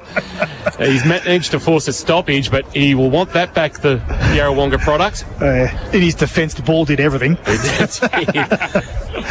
Barber and Veal to do the ruck work. Barber reaches over the shoulder to try and knock it down. Felikos up to Lockie Simpkin, jams it on the boot towards half-back. Flying but not marking was Dustin Walters. Chance for O'Gorman in a 1-2. Now a handball to Spokes. Spokes has got it on by hand. Newland had to wait for it to bounce on the cricket wicket to Joffy Simpkin. Joffy brings it broadcast side. Gorbel now a chance to straighten up on the right boot. Heads looking for McGuan, haven't called a lot of. Spoil was okay from Will Wallace, but McGuan will find it out the back. Wallace to provide the pressure, and the pickup wasn't too bad coming through. Might have been young McDonald just trying to hold things up. Getting back, he was a Coots. Wallace, and now the clearing kick to half-back, looking for Barber to fly. Couldn't take a Hamlin hanger contender. Front of the pack taken to ground is Lockie Wallace, and we'll get a ball up. And the contest from Will Wallace, not too bad there on McGuan, and the help from young McDonald. Yeah, I think they've been really good down the back half. Their tools, Dumont and that like. Steele gets it down to the side of the pack. Spokes. He tracked it, couldn't take it with him, no. St Albans in there fighting hard. Hovey, he can't pick it up. Big pack there. Scrimmage. The umpire says a push in the back. And St Albans will take the free kick at half-back. Just a big packer has to disperse, and they go short. The umpire said 50. I think it's Andrews who's got the footy. It is. It's Andrews, and there was a little bit of movement in the area, I think. In the zone, yeah. So that 50 come down and can play on. Nobody's standing the mark, so Andrews goes long. Wobbly kick again inside 50. Comes back towards Marnie, who tracks it back and can get the handball out the back to Malikan. Feign the handball. Then he goes a little right foot kick over the top. Just okay. And Lockie Simpkin takes the mark at true half-back. And he'll just chip the ball over the top. And just controlling the play now through Adam Garner. A big unit, Adam Garner. Looks like he's put on a little bit more size as well. Brings it broadcast side, and the mark taken by Hewland on debut from Cobden and Elvey. Angus Hewland. Paul Lynch country. Certainly is Elvey. Kick it towards the wing. Young McDonald in front of this, and big difference in experience there, but McDonald held his own. Big Hovey tried to get a handball away. Howarth is there. He can't take the footy away. McDonald fights hard, lays a tackle. He might be pushing the back. Umpire said, no, give it to me. As we go down boundary side with Josh Conway. Josh pretty quiet on the injury front for St John of God. With Josh in a moment, the clearing kick. That was Hempel with a high ball towards half forward. Barber pushed Garner off the footy. That will be a free kick. So playing undersized Barber against the likes of Garner, and Garner will take the free kick. He's got Marnie all alone on the cricket wicket. He can play on quickly, and they are out on the far right-hand side. A chance to run. Tucking under the arm and looking to send it forward. It's not a great kick down low. Good pick up though by Learson. Shrugged off the would-be tackler. Dumped as he kicked. A bouncing ball. 25, make it 30 out from goal. St Albans have got numbers there, including Brogden with a nice pick up. Coots, a handball off. Higgins, a neat little kick, and they got out of it well with Hempel marking near the St Albans interchange bench. Goes back. Hempel now. Pettingill says kick it, and quick. He does. He goes high. Gee whiz. And as the siren sounds, and that is a quarter time. And it shows Colac 2-6-18 and St Albans 1-1-7. So an entertaining opening term. Josh Conway is going to head out onto the ground and speak with one of the coaches. So we'll stay with you while Buzz is doing that. We'll get some score updates from around the grounds for Leopold Sportsman's Club as Buzz is headed towards the Colac huddle, and we'll have a chat with Rowan McSparron about this opening quarter of action. Colac 2-6-18, St Albans 1-1-7. The goal kickers for St Albans, Billy Beardsall kicking their lone major, while the goals for Colac coming from Cody Spokes and Lee Gorwell. And in the experts chair for our good friends at Wilson's Real Estate is Matty Kershaw. We'll get to him in a moment because Josh Conway is standing patiently waiting for us with Rowan McSparron. Thank you, Kingy. You got me loud and clear. down there. I'm with Rowan McSparrow. Mate, what did you make of that opening term? Looks like you took a bit more control in that last 10 minutes or so. Yeah, greasy footy. We probably just got to adapt to the conditions a little bit better. I thought we tried to overuse it at times, but all in all, not too bad. Is that what the message is going to be to the guys at this quarter time break? Yeah, we probably just need to give some more protection to the bloke going the ball. With the greasy new footy and a bit of rain around, we just need to make sure we've got some protection there. We'll leave you to it. Thanks, Rowan. Rowan McSparrow down with Josh Conway. Josh down boundary side today thanks to Loco Sportswear Team Apparel for champion teams. Gary March and the team outfitting the K-Rock team in season 2021. We'll take a break that first quarter thanks to Harvey Norman. Think Harvey Norman for all the big brands at Geelong's best prices. When we return, the thoughts of Matt Kershaw in the experts chair for Wilson's Real Estate. We'll have a look also at any injury updates for St John of God and also maybe some Steamatic standout contenders after that opening term. Steamatic, your disaster restoration experts, and we'll go around the grounds importantly for Leopold Sportsman's Club. Leopold Sporties, your complete family venue. Fueled by Apco Cafe 24/7. It's Colac by 11 points at quarter time. GFL round 1. Live, breathe, K-Rock football. K-Rock is Geelong's home of the hits. From old school to new hits. Like the ceiling can't hold us. Got tissue that I wish you saw. And all your favourites in between. Geelong's home of the hits. K-Rock 955. Wilson's Real Estate have been breaking the mould in Geelong for 50 years. At Wilson's, it's not about being the biggest, it's about being the best. Nothing generic, no one-size-fits-all. Impeccable service, thoughtful advice, and a broad client network means your home is sold the right way at the highest price. There's a reason Wilson's are chosen to sell Geelong's most iconic properties. Skillful negotiators, strong relationships, the best outcome. Wilson's Real Estate. Geelong property done properly. Contact them today. If someone in your family is sick or injured and needs urgent medical attention, the St John of God Emergency Department is now open 24 hours a day, 7 days a week.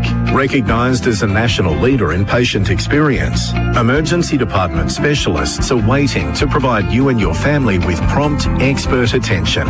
Great people delivering great care. St John of God, your first choice in emergency care. Now available 24 hours a day, 7 days a week.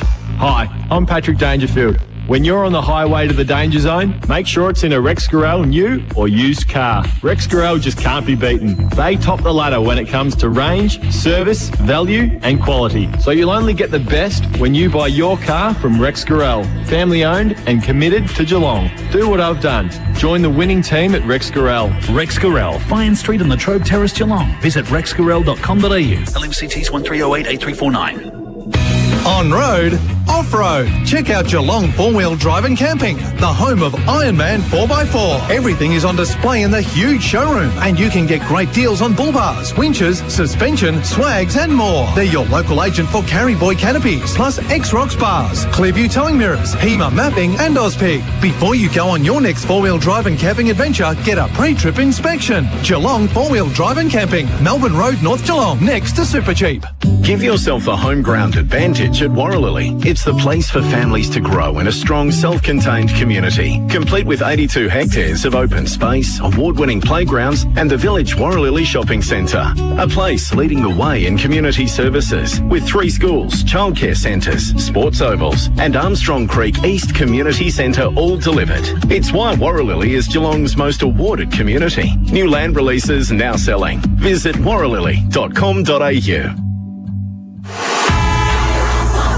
Thanks to Metricon. A high left foot kick might have been Monahan looking for a fly, went through the hands of Zybel, hands of the pack Walters, quick kick out of the pack, Galwell, left foot snap, has kicked the goal. And full off a step, high kick towards centre half forward, good mark. Gutsy, Simpkin going back with a fly to the footy, and he's taken the mark. The Tigers to go forward, bouncing ball towards Learson and just trying to work his opponent under the footy. He did it nicely too. Little right foot kick is perfect to Hillman. He's just a little bit of class, Kane Learson. certainly is. Kane Learson looking for goal 250 coming in this afternoon. He's kicked 2 behinds in the opening terms. Colac 2-6-18. St Albans 1-1-7. Ocean Grove 4 straight 24. Port Arlington 1-3-9 as we go around the grounds for Leopold Sporties. Wattawarri 2-2-14. Newcombe 2 behinds are the only scores we're getting off the live stats as we go to the GDFL, Jays. Yeah, GDFL around 1, North Geelong 5-2-32. Anarchy yet to score. Thompson 2-3-15. East Geelong yet to score. Bell Post Hill and Inverleigh up at Mines Reserve 3-2-20 apiece. And up at the Duck Pond, Werribee Central's 1-5-11. They lead Geelong West 4 behinds. Okay, so those games a little bit behind the one we're involved in here. And at Mars Stadium, the Bulldogs putting the hurt on the Brisbane Lions early. 6-5-41, leading the Lions 2-3-15. So we'll keep you updated with all the scores as we go around the grounds this afternoon. For Leopold Sportsman's Club, Leopold Sporties, your complete family venue. Josh Conway is down boundary side for Loco Sportswear this afternoon. We'll get back to Buzz shortly just to get a wrap of what's come out of the St Albans huddle. I think you might have headed down there. Buzz, what did Benny Patrick have to say to his charges? Yeah, he was just urging the guys to get organised a bit quicker, and I'm sure Kirsch will be able to expound that a bit more once we throw back to the box. But he said Colac had 9 more extra uncontested marks. He's just urging the guys to get a bit more organised, a bit quicker on the spread. And it's nice to know that the rain's disappeared for South Point Garden Supplies. Thank goodness, Tom. Are you watching the radar with great interest? No, I can just look over these nice new club rooms here and see it coming next week. Josh Conway down boundary side for Loco Sportswear, team apparel for champion teams. Kirsch, what did you make of that opening quarter of action for our good friends at Wilson's Real Estate? James Wilson and his team with a wonderful new setup on Latrobe Terrace across the road from GMHBA Stadium. I think Paddo would be very happy with their pressure, particularly on the ball carrier. I thought all over the ground their pressure was really good.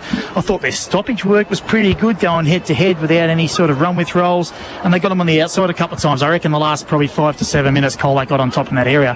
But Paddo would be pretty happy with their pressure around the ground. Can the young group keep it up? Yeah, That's the big question. I was going to ask you that. It's the young group about their concentration, really, isn't it? Because they were, for 20 minutes, they were on, weren't they? And then over the last 5 or 6 minutes, it was just a little bit... Because we know Colac won't go. Correct, they're only going to get got enough experience to be able to keep that. So what will happen is the pressure will drop off. Colac will open the game up. And what Paddo means about not being organised quicker, they're playing a bit of a pressing game at the moment, St Albans. So when they do turn the ball over, they've got to get some shape behind the ball so they don't get caught out the back or they don't get caught on the spread, which they did a few times. We saw Colac walk into, a few easy shots as it was and Learson get off the chain a little bit. So Paddo wants them to be a little bit organised. On the flip side, Colac, McGuan hasn't touched it. Zybal hasn't touched it. There's a lot of positives to them going forward. Learson's been busy. Gorwell's been busy. So Hillman's been busy. So they've got a lot of upside, I think, Colac as well. Thank you for that. Geelong VFL, their final practice match where a number of GFL players running around this afternoon. Among them, Darcy Lang from Colac, Jai Chelcraft, the St Mary's recruit, among that contingent as well today. Jackson McLaughlin, Dan Caperon from St Joseph. So not much in the way of impact today with Geelong VFL, but the Cats 8-10-58 defeated Collingwood 7-4-46, and they open their season next Sunday against North Melbourne at GMHBA Stadium as a curtain raiser to the Cats Kangaroos AFL clash. Curtain raiser. That's what we like. We're going to get a lot of them this year. That's great. So you're even going to get the Geelong VFL travelling to Sydney to play the Swans reserves as well as his second quarter gets underway. Thanks to Warralilly. Here's Jace Doherty. So back in the middle to start, and Veal gets it down, but St Albans can take the ball. The handball came there from Lockie Wallace, who's having a run in the middle at the first bounce. Ball, high kick, came around the corner. Howarth goes up, he can't take it. Now Hempel, can he get through? He got a fresh air kick, really. Gorwell got it back the other way. Veal puts on a strong tackle, still in the middle of the ground, hasn't really moved anywhere. Now they get through the Super Saints, and they can go out. Andrews in fact, it was Harley Cobb who put the ball way in the air for Barber. He can't take it, though. And Colac going to be able to rebound. Kick around the corner came from Bailey Scott. Still on centre wing on the outer side. St Albans work hard to get it free through Brogdon. He goes off a step wide towards Barber, and he takes the mark. Barber goes short and finds an option in Hempel, who was very good in that opening term. A schematic standout contender, you would suspect. He sends a high ball. What's he got? Wants Pettengill or Scrutton got up, couldn't hang on to it. Emily Hanger contender goes begging. Chance now for Pettengill, who dives on the footy, wrapped up. Ball does bobble out. And the Tigers have got numbers over, including O'Gorman, who wraps up young Hoff, and a ball up about 25 out from the Super Saints goal as they attack the school end in this second term. It's ticked over a minute on the Total Tools time clock. Veal gets a big tap down too and trying to get it out of space. goes back towards goal, and it's through for one behind quickly to St Albans. So they go to 1-2-8. Trail Colac 2-6-18. A minute and a half played. Total tools time clock in the second term. McCarthy kicks it in. They go back towards half-forward. Hempel are there again for St Albans, being impactful. Now the ball might be able to come back the other way for Colac. Their chain of handballs. Then off a step, they got the quick kick back in the middle. Might be all right. Gorwell takes the mark. And we'll be able to move it quickly. Wants to go on the outer side. From behind, they run free. McCarthy gets it over the top crowd to loose man. And they can go now and drive it long. And that was taken quickly. Out wide for Colac, and they go inboard now for McGuan, but in front, Wallace takes the mark, positioning himself nicely and will be able to rebel. Playing a good role. Wallace to half back, a well-weighted kick onto the chest of Hovey, takes it in front of Bailey Scott, who dropped an absolute sitter only about 30 seconds ago at right half back, left half back. The kick to the wing of Hovey, not ideal. Veal was there, but socked off the ground by Hempel. Pick up by Lockie Simpkin, released a handball back to the skipper in Malik, and he gave it to Marnie on. He was wrapped up in a Pettingill special. That's what he made a name for himself at St Joseph's, with that ferocious attack on the player. Yep. And he was good there with a tackle. Pettingill to centre half forward. Scrutton was over his head, misjudged it. Garner also dropped what he should have taken. Scrutton with a quick release. Brogdon, right foot snap. High ball, goal square. What's he got? Mark. And then strolling into an open goal. It's the skipper, Brent Vermeulen, and they've got their second. Good build up from the Super Saints. All starting with Jill Pettingill and that tackle at centre half back just inside the centre square. And they pulled within 4 points, the Super Saints. They're the Archbishop. Desmond 2-2-14. Colac at 2-6-18. We'll certainly go down to Vermeulen's goal, but you're right, Pettingill has to get credit for that play. So we go down to Josh Conway, who's down boundary side. Mate, something to change backs. He's about to jump on. Billy, what do you made of the early? Oh, we've just lost you there, Buzz, if you can hear us. Oh, we've just slightly lost Billy there. He's kicked a goal this afternoon. Just lost a bit of range, but we'll get back to Josh in a second as we're back in the middle. Veal got his own ruck work again through roving. His kick was smothered, but Spokes helped him out. But he turns the ball over, and McDonald will take it for St Albans. They want to move it quickly. They go outside Brogdon. He takes the mark. He just chips the ball over the top. And Hempel, they've brought their own footies today, the two of them. And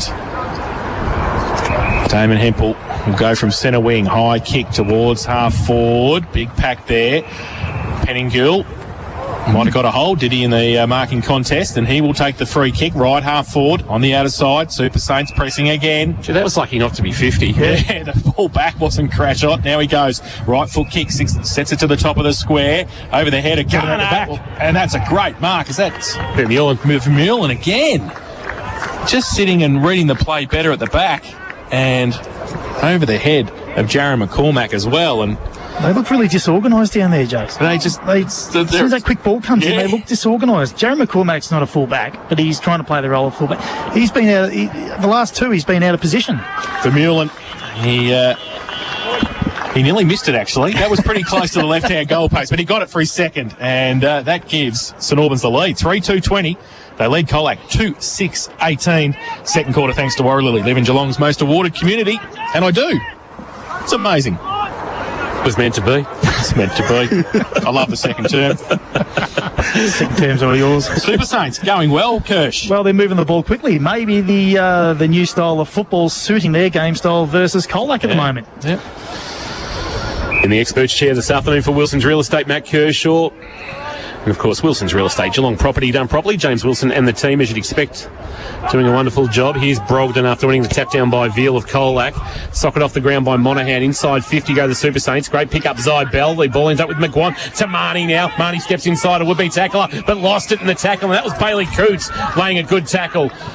Coots to half back with a well-weighted ball to Hovey. Hovey shares it by hand with Hempel. Hempel at right half back. A kick now to the wing is a rolling ball. Asks a lot there. Might be Vermeulen with his head over the footy. Umpire said play on. He's still over it. Vermeulen gets socket out by Veal towards left half forward. Pick up by Walters is a good one. He gave it to Hillman, who has a bounce as soon as he took it. Tucked it under the arm. Shares it by hand with Bailey Scott. Scott on his non-preferred right has pushed that across the face and out of bounds on the full. So an opportunity goes begging there for Colac. Inaccurate in the twos. They kicked 5.23 in a win over the Super Saints. They've kicked 2-6 to 3-2 this afternoon in this second quarter, thanks to Warralilly. So Will Wallace In the back pocket, just chips the balls. Okay, Beardsall takes it. Billy's got it just outside the 10-metre square. And just holding it up, called to play on now. We have to. It's to come towards the halfback flank. Measures the pass nicely to Alex. Not the Beardsall sandwich like the first quarter, but waxing lyrical. He goes short. I like that too. That was very nice. Hempel has got the mark. And he will play on from half-back. Goes long, drives it towards centre wing. Pack develops there over the head of a couple, including McCarthy. Brogden through the middle. Slick little handball. Scrutton gets wrapped up and then dropped the footy, and that is dropping the ball. And Colac will take the free kick. Oh, now it's been reversed, I reckon. Oh, a little bit of 50. Oh, no. Oh, and 50. So the ball will come back.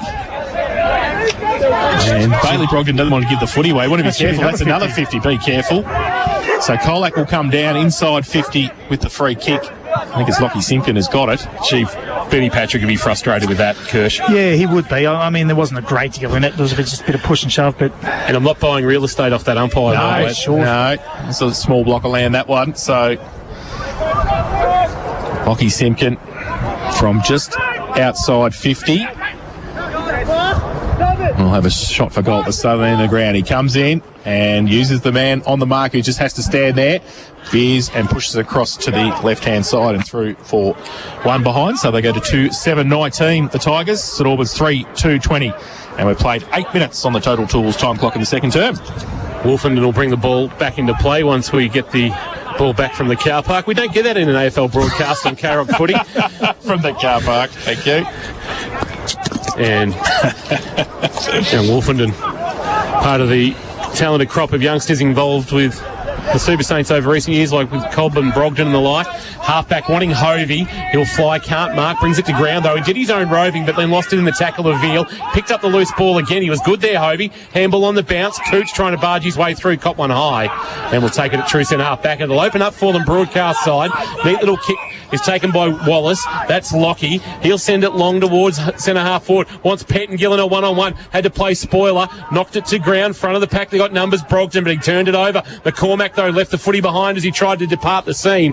A chance now, though, to clear. Monaghan was good. Released it into space. A handball for Garner. He reaches down. It's a long way down for Big Garner, and he can't get a handle on it.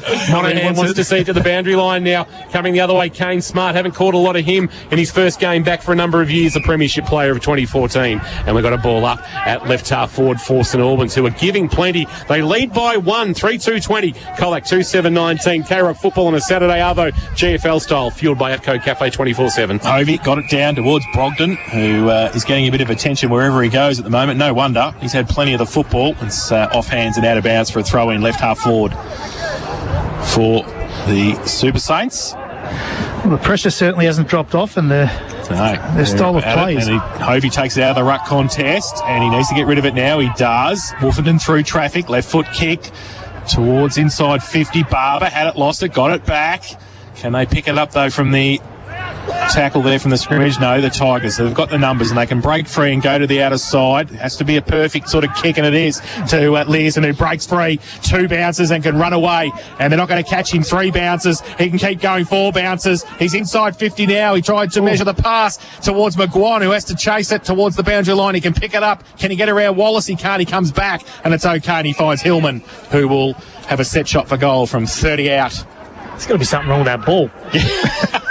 This is very windy out there, but well, he had the afterburners on Kane Learson then. He did. And just couldn't quite get it to Jake McGuire on the full, but they've got it back now to Luke Hillman, who's kicked a couple of behinds this afternoon. This to give the visitors the lead once again.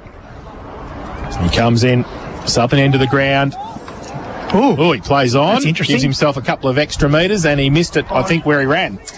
And he will put another behind on the board, and scores level. Colac 2-8-20. St Albans 3-2-20. 11 played. Total Tools time clock second quarter. Thanks to Warralilly, Live in Geelong's most awarded community. Higgins short into the left back pocket, and he finds a marking option in Beardsall. Billy working up the ground to half back, wanting Mullins to play. Haven't caught a lot of Ned Mullins today. Off the hands of the pack for Leikos. Handball on the bounce. Marty trying to don't argue on Coots, who's been good. Wolfenden picked up the loose footy. Spirals a kick to half back. Garner with a spoil, rather McCormack. It rolled off his fist and into the path of Brogden, who can take this and go. Lockie Simpkin will provide the chase.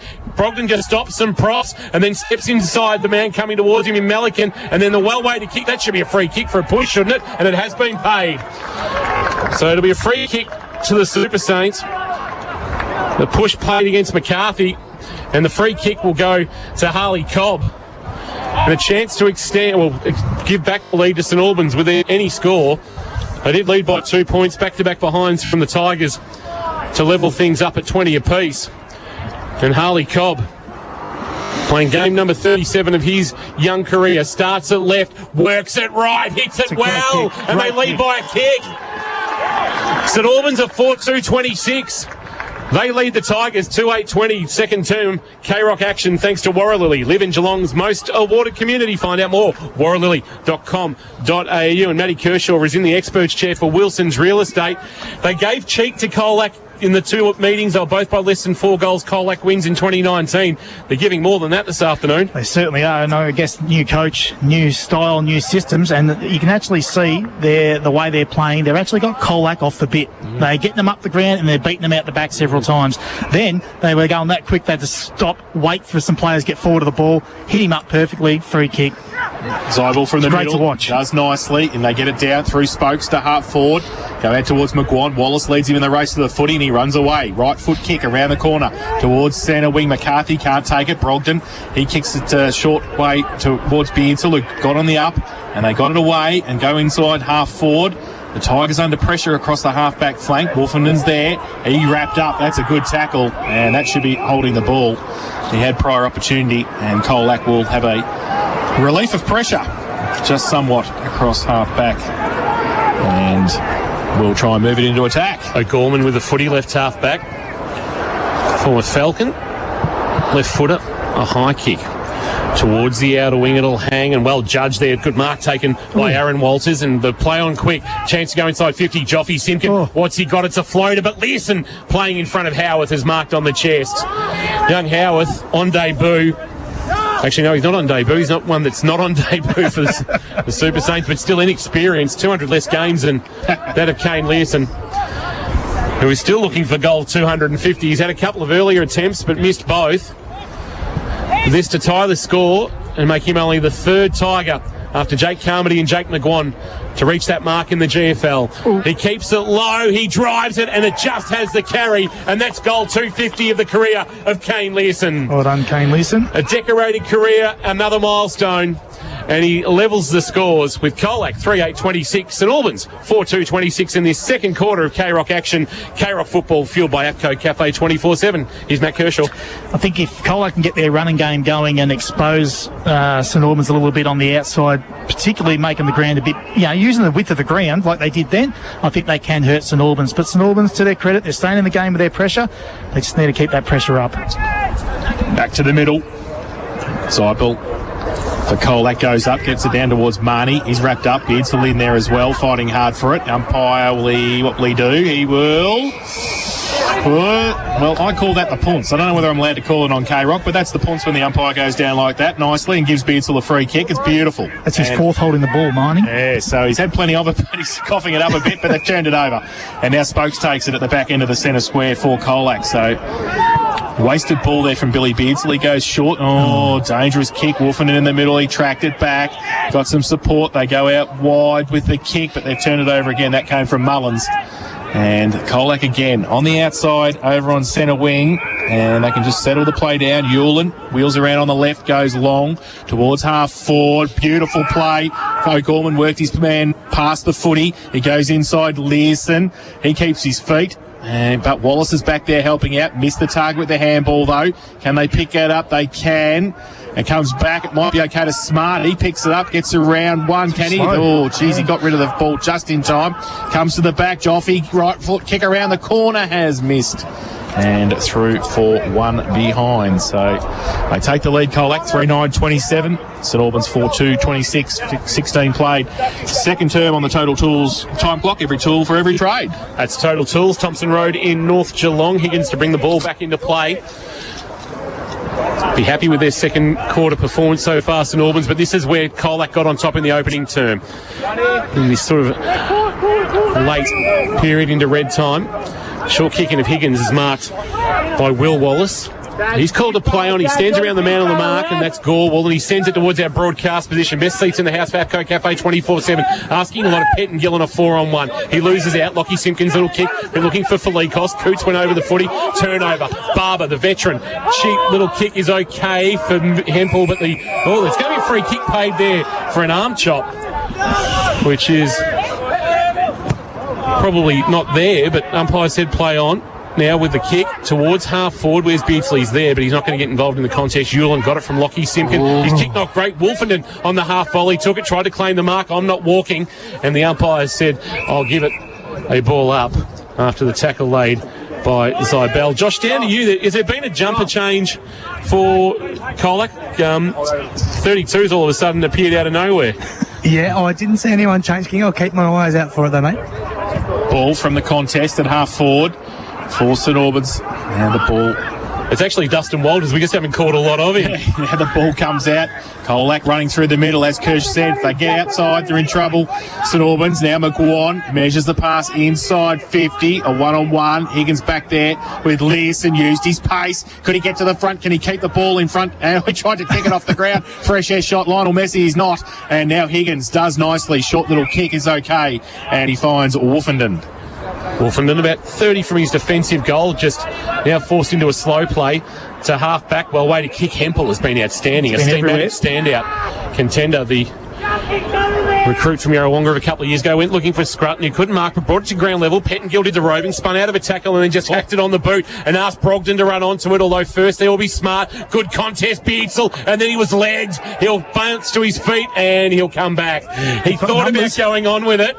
He's got a man all alone in Brogdon. He's got Brogdon, had Brogdon tearing towards the goal square, ignored that. And Billy Beardsell, who kicked the first of the afternoon for the Super Saints, a chance to kick their second and grab back the lead in this entertaining opening round clash from St Albans reserve. Fraser O'Gorman comes to the bench, sucking in the big ones. First game back at the club after a stint at the Falcons and Central Districts in the Sandful. Beardsell now told to get a hurry on. He sets it on its way. He hangs it in the air, allows the breeze to do some work. It's off hands, back of the pack. Numbers there, outside of the right boot. Is that Pettengill with an absolute stunner? Right foot banana beside the right hand behind post, and he kicks the Lammy's Tavern goal of the afternoon. There won't be one better today, if not this year. Lammy's open Friday to Sunday at 9 p.m. with free entry before 10 p.m. every night. That was something stunning from Dill Pettengill. That's what he can do. He has the X factor. They've, as you said, Kirsch, they pushed them up the ground and they get him out the back, aren't they? That's so small blokes. You can see the two styles of play. Exactly right. The style of play by St Albans is it's exciting to watch. If you can do it, and they're doing it at the moment. They're getting them out the back every time. Colac's got that run and spread. Just look a bit big, Colac, back there, don't they? They do. For them. Yeah. Too big, getting caught out. Scrutton having a run in the ruck, goes against Veal. Both get a handle. Veal gets a second one. Hempel taps it on, but Colac through the middle might be able to get it free, and they do. They come through O'Gorman, goes back towards Higgins, who's been very good across half-back today, and he goes out wide. Hempel, again, spread nicely, and got a bit of time and space on centre wing. Drills the football, and a nice kick there, and that came to Hoff, who comes back inboard looking for Scrutton. Got a hand to it. He's got some support. They need to get rid of it. Dumont, he dropped the footy, and Colac will take the free kick back into the centre square. Hillman working back, handball off to Scott. Kicks now towards half forward, just wants space, but it's a poor kick, and Will Wallace will mark comfortably on the chest. They found one out of Strathfield, say, with Will Wallace as a key defender. He brings it towards the boundary line. It's a well-weighted ball onto the chest of his skipper, Brent Vermeulen, with a couple of goals in this quarter to spark the Super Saints. He goes looking for Pettengill, who on the chest will be paid the mark despite the attempt to score by Melican. And he quickly goes on with it, sends it long. What's he got? 25 out from goal. Hovey dropped what he should have taken. Garner picked up the loose footy. He's clearing kick though. Pettengill waiting for it. Caught one high, did he, from Dustin Walters? He did. A little bit of an unintended ear massage. Yep. And it'll be a free kick to Dill Pettengill. Probably a little bit too far out for him, although with what he did earlier with that banana, if he went to spiral torp, he'd probably latch onto it. He's now called to play on. He'll step around the man on the mark in Walters, and then he'll send a long ball towards goal. It'll fade on the breeze towards the goal line, but that's a good defensive mark taken down there by McCarthy. And he'll just hold things up for the Tigers, who find themselves under siege. He goes short and he missed the target, which was Scott, and it comes back the other way for St Albans. Barber has to go at it and does. He's wrapped up. Can he get rid of it? He just does. The umpire says play on. Spills free. Comes back towards the middle. Their little handball underneath from Howarth was okay. St Albans run through. The kick quick from Higgins. Higgins it was. And he's kicked the goal. They're up and Andy about. Higgins from half back came down to half forward and kicked his first of the afternoon. And for St Albans, that is their sixth. They go to 6-2-38. They lead Colac 3-9-27. And that is on the second quarter. That's the second quarter, thanks to Warralilly. Live in Geelong's most awarded community. Here's Matt Kershaw. Haven't said this over the years too many times, boys, that Colac just look outplayed.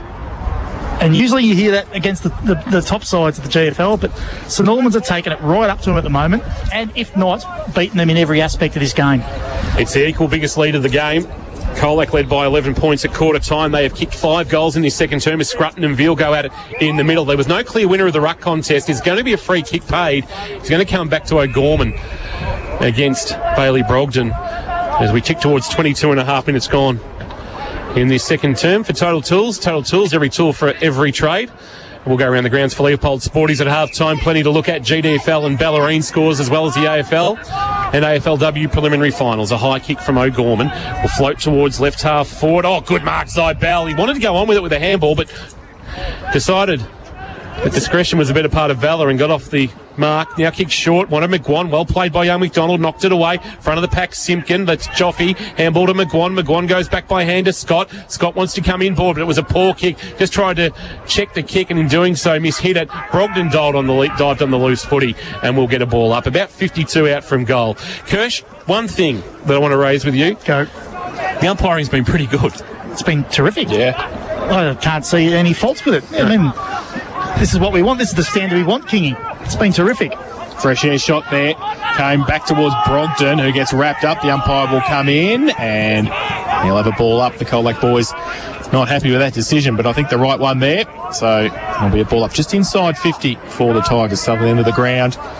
They need a goal. Interesting that was Zybell, McGuan, only the one mark between them. Veal gets it down. Oh, it's a gang tackle from St Albans. They did very nicely there.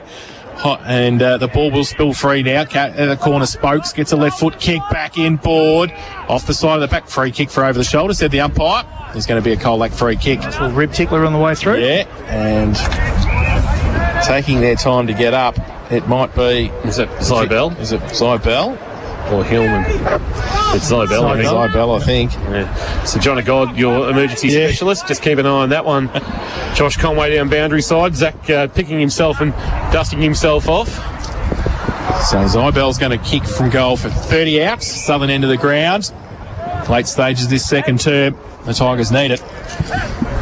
The Super Saints have had a great second quarter.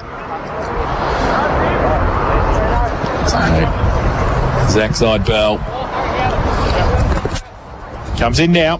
Right foot kick. High into the breeze. It holds up, but I think it's pretty straight.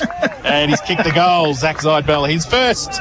And the fourth for the Tigers, 4-9-33. St Albans 6-2-38. 25 played, second term. Thanks to Warralilly, live in Geelong's most awarded community, and thanks to Wilson's Real Estate.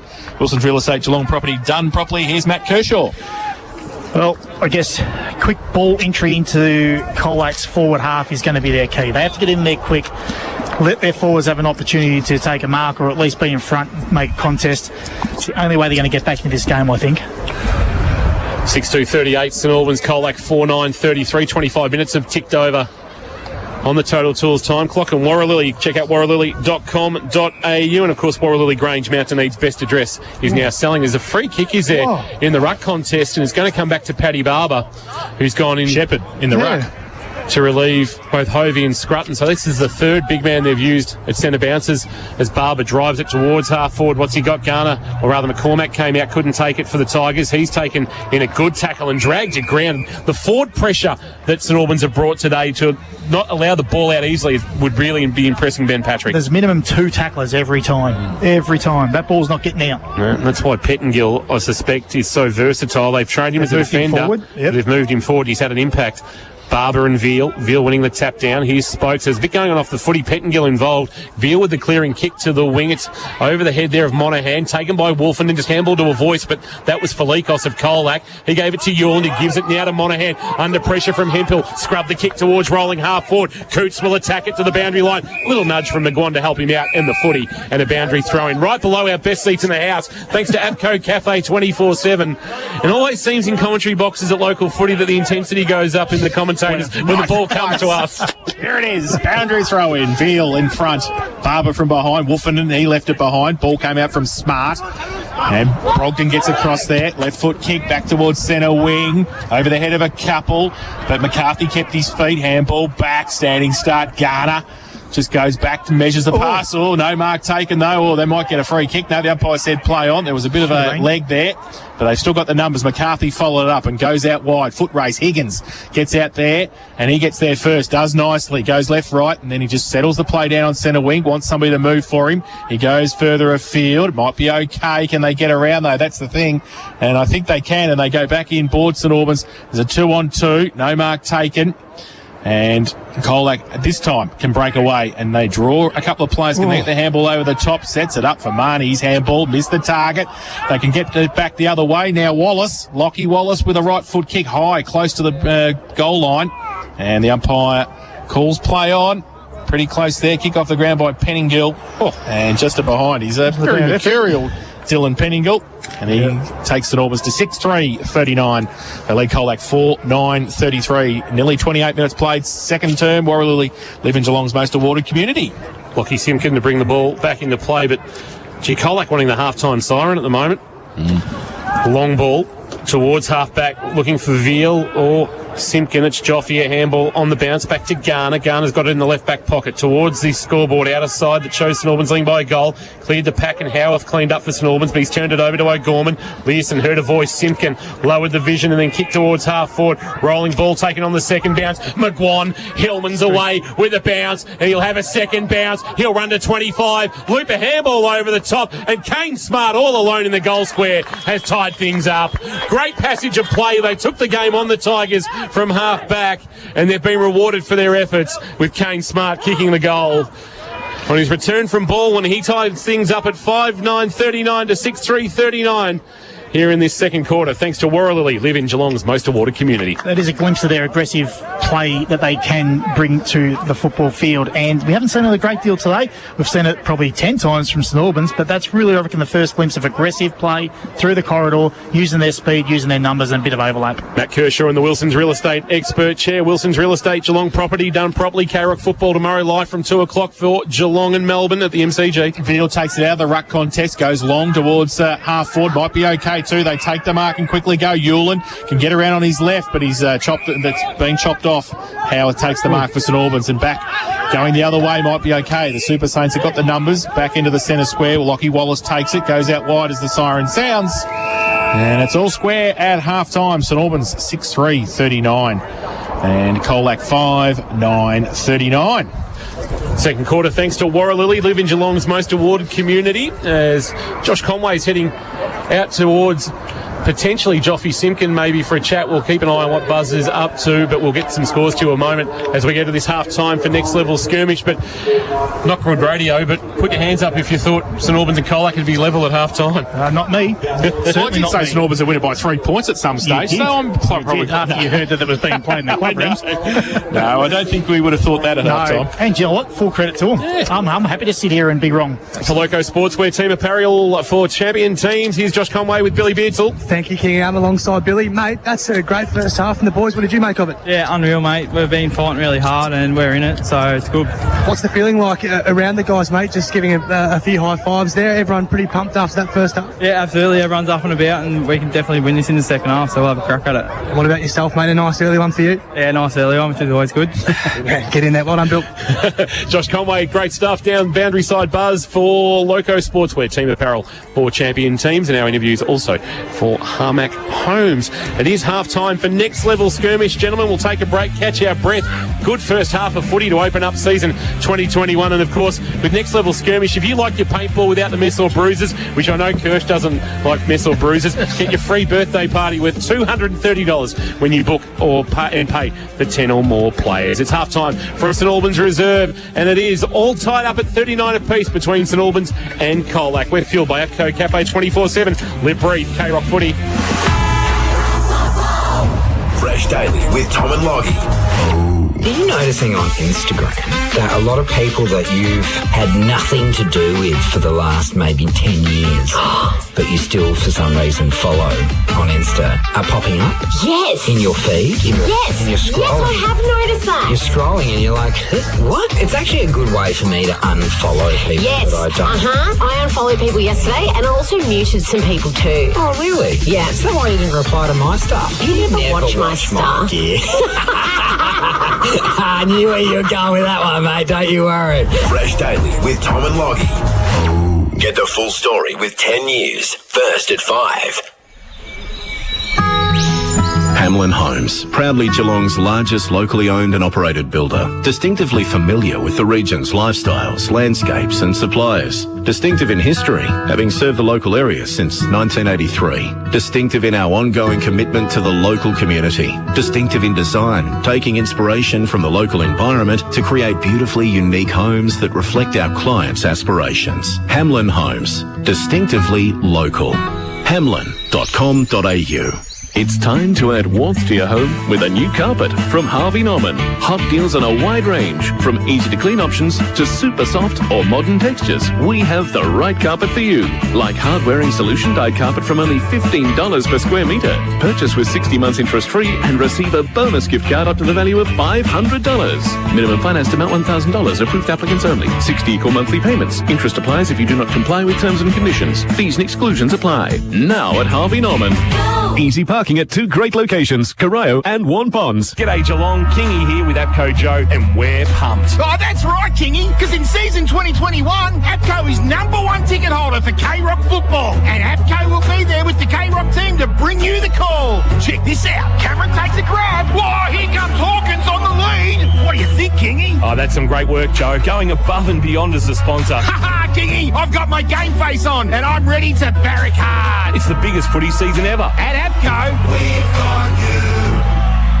Give yourself the home ground advantage at Warralilly. It's the place where the environment thrives, where over 1 million trees and shrubs have been planted, and 5 kilometres of the multi-award-winning Armstrong Creek has been restored into a natural wonderland, where you can ride, walk or run along trails that meander past conservation gardens, public art, playgrounds and stunning waterways. It's why Warralilly is a national environmental award-winning community. New land releases now selling. Visit warralilly.com.au. Meals with the family, drinks with your mates, and plenty of good times. It's all back on at the Leopold Sportsman's Club. Monday night is family night, $18 for 2 courses, and just $10 for the kids, plus free face painting. The Cash Members Cash Draw and raffles happen every Tuesday, and Wednesday is $17 Palmy night, with your choice of 5 Palmy varieties. Great lunch specials Monday to Saturday, and the sports bar is fully open. LeopoldSporties.com, your complete family venue. 135 Kensington Road, Leopold. At home, on the work site, in the office, there are some big cleaning problems you just don't want to deal with. Don't panic. Call Steamatic. Steamatic has real solutions to your cleaning problems. Graffiti removal, kitchen canopy cleaning, blasting services or the big industrial jobs, they're equipped to handle it all. Steamatic, a standout job every time and on standby when you need them most. Don't panic. Call Steamatic. Essington Street, Grovedale. Visit steamaticgeelong.com.au.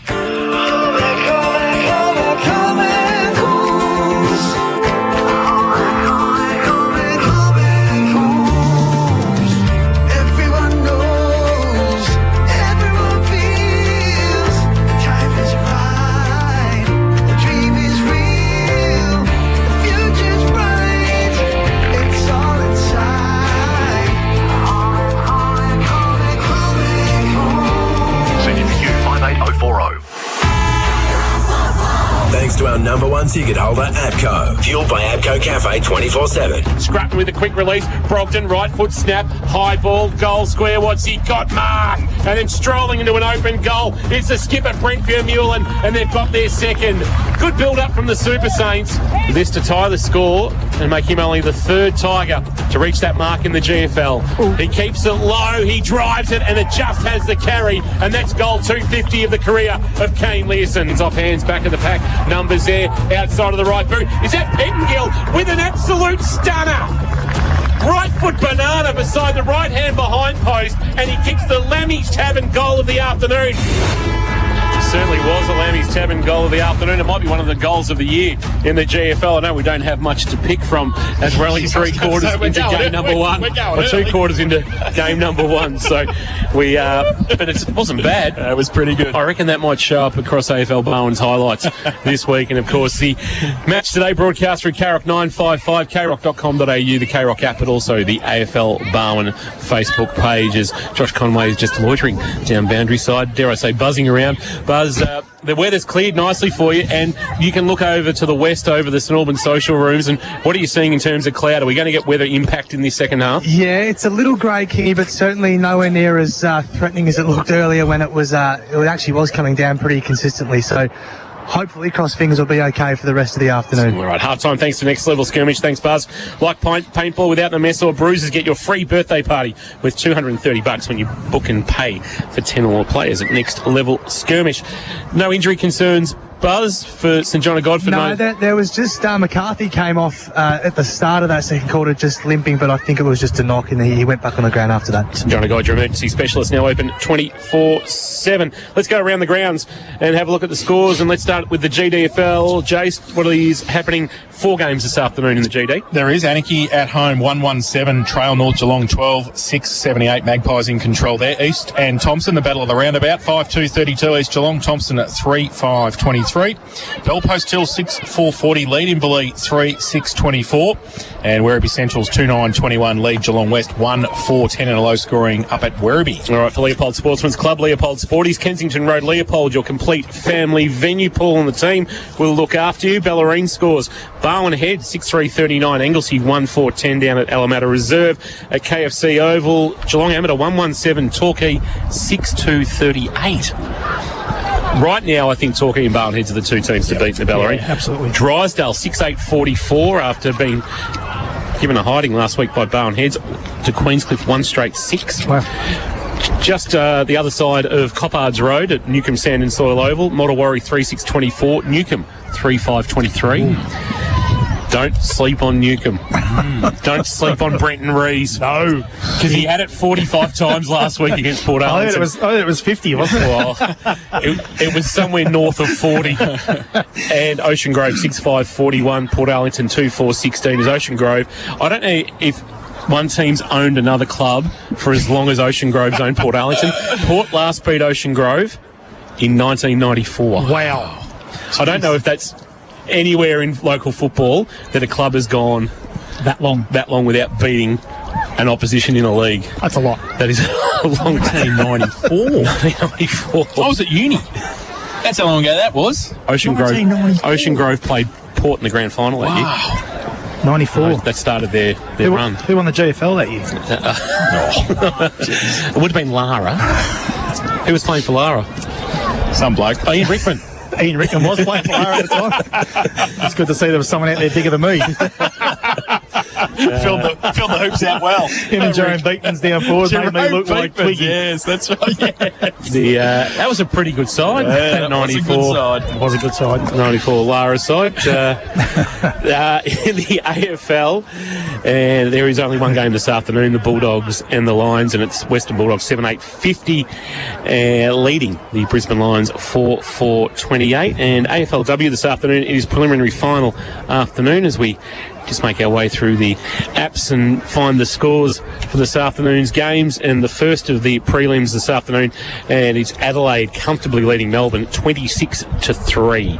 And for those who are interested in the Geelong VFL score, just got the text with the results. Geelong 8-10-58 defeated Collingwood 7-4-46. The goal kickers for Geelong: Jenkins with 3, Tahini 2, De Conning, Fort and Smith. Best players: Dangerfield. I was going to say, let's hope so.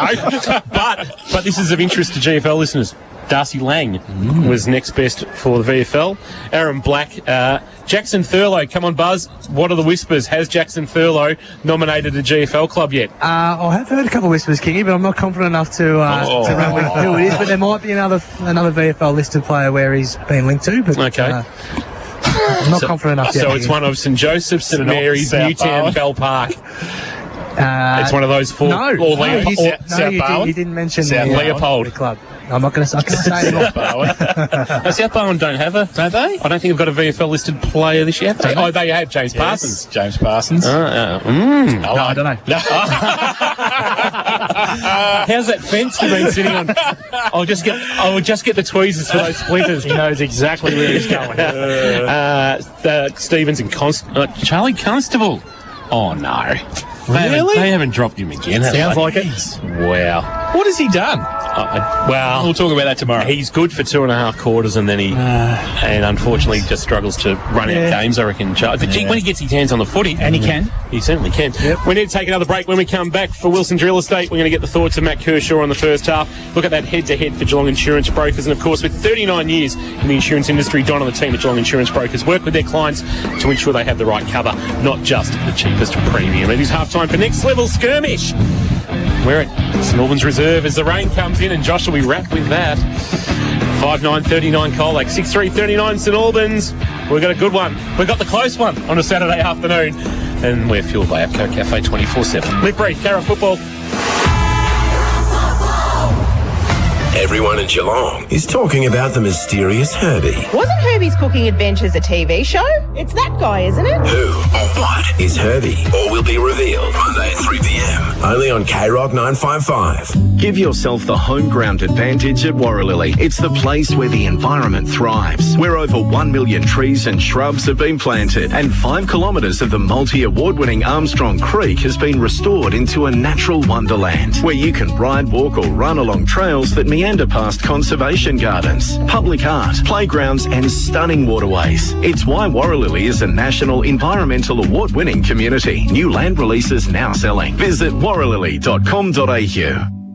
Go Harvey Norman, go. Need a bargain now? Harvey Norman is Geelong's home of big brands and even bigger bargains. It's all at Harvey Norman's 2 big Geelong locations, Corio and Warren Ponds. Come in for some great service, a great price and the right advice on furniture, bedding, flooring, electrical and computers. Plus, there's plenty of parking. See your local Harvey Norman store today. Princes Highway Corio and Princes Highway Warren Ponds. G'day Geelong, Kingy here with APCO Joe, and we're pumped. Oh, that's right, Kingy, because in season 2021, APCO is #1 ticket holder for K-Rock football, and APCO will be there with the K-Rock team to bring you the call. Check this out. Cameron takes a grab. Whoa, here comes Hawkins on the lead. What do you think, Kingy? Oh, that's some great work, Joe. Going above and beyond as a sponsor. Ha-ha, Kingy, I've got my game face on, and I'm ready to barrack hard. It's the biggest footy season ever. At APCO, we've got you. Metricon is recruiting quality painters, brickies, carpenters and tilers to build the homes people simply love to live in. We're waiting to employ you right now with projects ready for you to work on. We pay well and on time. And we provide you long-term job certainty working on clean, safe sites with professional site management. To be part of a great team, call 1300 Metricon. That's 1300 Metricon. CDBU 52967. At home, on the work site, in the office, there are some big cleaning problems you just don't want to deal with. Don't panic. Call Call Steamatic. Steamatic has real solutions to your cleaning problems. Graffiti removal, kitchen canopy cleaning, blasting services or the big industrial jobs, they're equipped to handle it all. Steamatic, a standout job every time and on standby when you need them most. Don't panic. Call Steamatic. Essington Street, Grovedale. Visit steamaticgeelong.com.au. Geelong, the game is on. Proceed to the next level. Next Level Skirmish is laser tag on a whole other level. All fun for all ages. This is where Next Level tech and exercise collide. Do a public session or book a private session for your crew. Perfect for parties and team building. Battle your mates in Geelong's most epic laser tag arena. Duro Street, North Geelong. Book at nextlevelskirmish.com.au. Metricon is recruiting quality painters, brickies, carpenters and tilers to build the homes people simply love to live in. We're waiting to employ you right now with projects ready for you to work on. We pay well and on time. And we provide you long-term job certainty working on clean, safe sites with professional site management. To be part of a great team, call 1300 Metricon. That's 1300 Metricon. CDBU 52967. Thanks to Harvey Norman. And half-time, nearly at an end for Next Level Skirmish. Players in position for the third quarter thanks to Metricon. And we've got the rain falling. South Point Garden Supplies. We'll get to Josh Conway in a moment, who's getting a wet backside right now. But we have had 4 seasons in one day as we get the third quarter for Metricon underway. Here's Jason. Lockieveal gets it down with the left hand again. Marnie to run onto it, but coming off the wing. The Super Saints were able to take it, and the handball came back towards Brogden. His handball missed the target, though. And Cobb's running through. He can't take it either. Brogden followed it up. Pack develops. The umpire will come in, ball it up just forward of the centre circle. Kirsch, just for Geelong Insurance Brokers, the head-to-head Hovey and Veal. Hovey more than holding his own when he's in the ruck. Absolutely he is. It's a contest we wanted, and I reckon he's almost on top. Well, he got it down there as well, but Colac go towards half forward and can't take it. Walters can't pick it up, and he's rips Brogden off the football. Now it falls to Spokes off a step. Right foot kick again. Veered to the right with the breeze and through for one behind 1-1. His personal tally. But they take the lead, the Tigers, 5-10-40. They lead St Albans 6-3-39. And the third term is thanks to Metricon. Too early for the handy point. Just a little. Will Wallace will bring the ball back into play. Gee, we've seen a couple of very handy additions today, and none better than the two Wallaces, especially Will in a key defensive role as we wait for the ball to make its way back from potentially inside the East Geelong Primary School ground. I'll go as far as saying McGuan hasn't had a kick. Yeah. He's had one handball, I recall.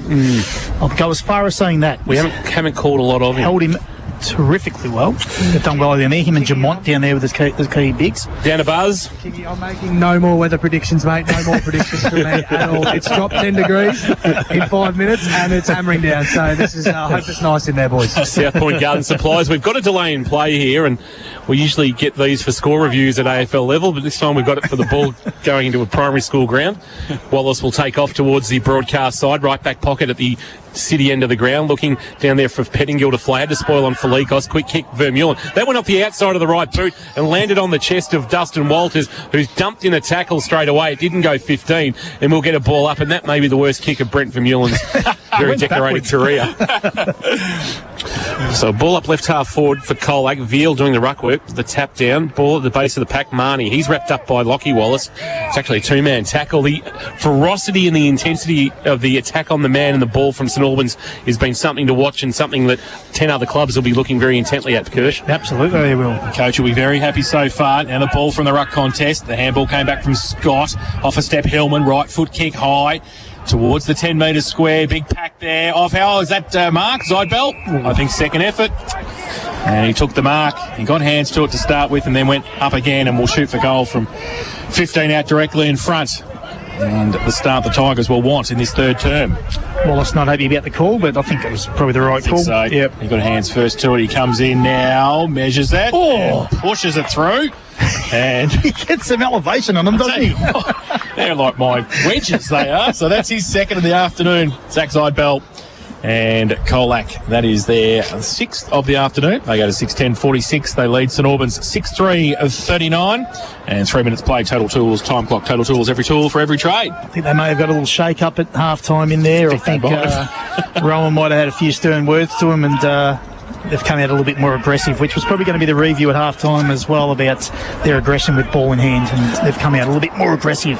For those wondering why we're playing a round 1 clash before the official round 1 next week, this is actually a round 6 or 7 game brought forward. Both clubs agreed to it, which will give them a break sort of where Interleague used to sit. Marnie will see the loose footy but not be able to track it. Hovey's been very good on debut. Fires a handball the best part of 20 metres. Felikos took it though, gave it back to Garner, then Garner a neat little kick onto the chest of Spokes at centre half back, but going on off the footy. Marnie and Wallace into each other. The Spokes goes towards right half back with a well-weighted ball for Simpkins. Simpkin can take it and run. That's Lockie kicking towards half forward. What's he got? It's a poor kick. He's put it out on the full with the breeze taking it. That westerly wind pushing it towards the Boundary Road side of the ground. And it'll be a resultant free kick below that wonderful scoreboard where Brock McDonald's actually had to climb the fence to go and get the footy. Third quarter Metricon scoreboard, of course. Metricon Home's new reverse living display home now open at Curlewis. And Metricon are looking for skilled tradies to join their local team. Call 1300 Metricon to inquire today. So the ball goes back towards Scrutton, who can't take the mark off the back of the pack. Umpire said the kicking in danger. Yep. And it's going to be a free kick and come back quickly. And Hempel's got it. Thematic standout right now. Oh yeah. Centre wing, outer side. Short kick, Scrutton takes the mark on hands and knees. First mark. First mark of the afternoon. First kick. Now he goes with the short little kick. Went towards 50. Tigers with the numbers. If they can get the handballs free, they can. McCarthy breaks free on the left.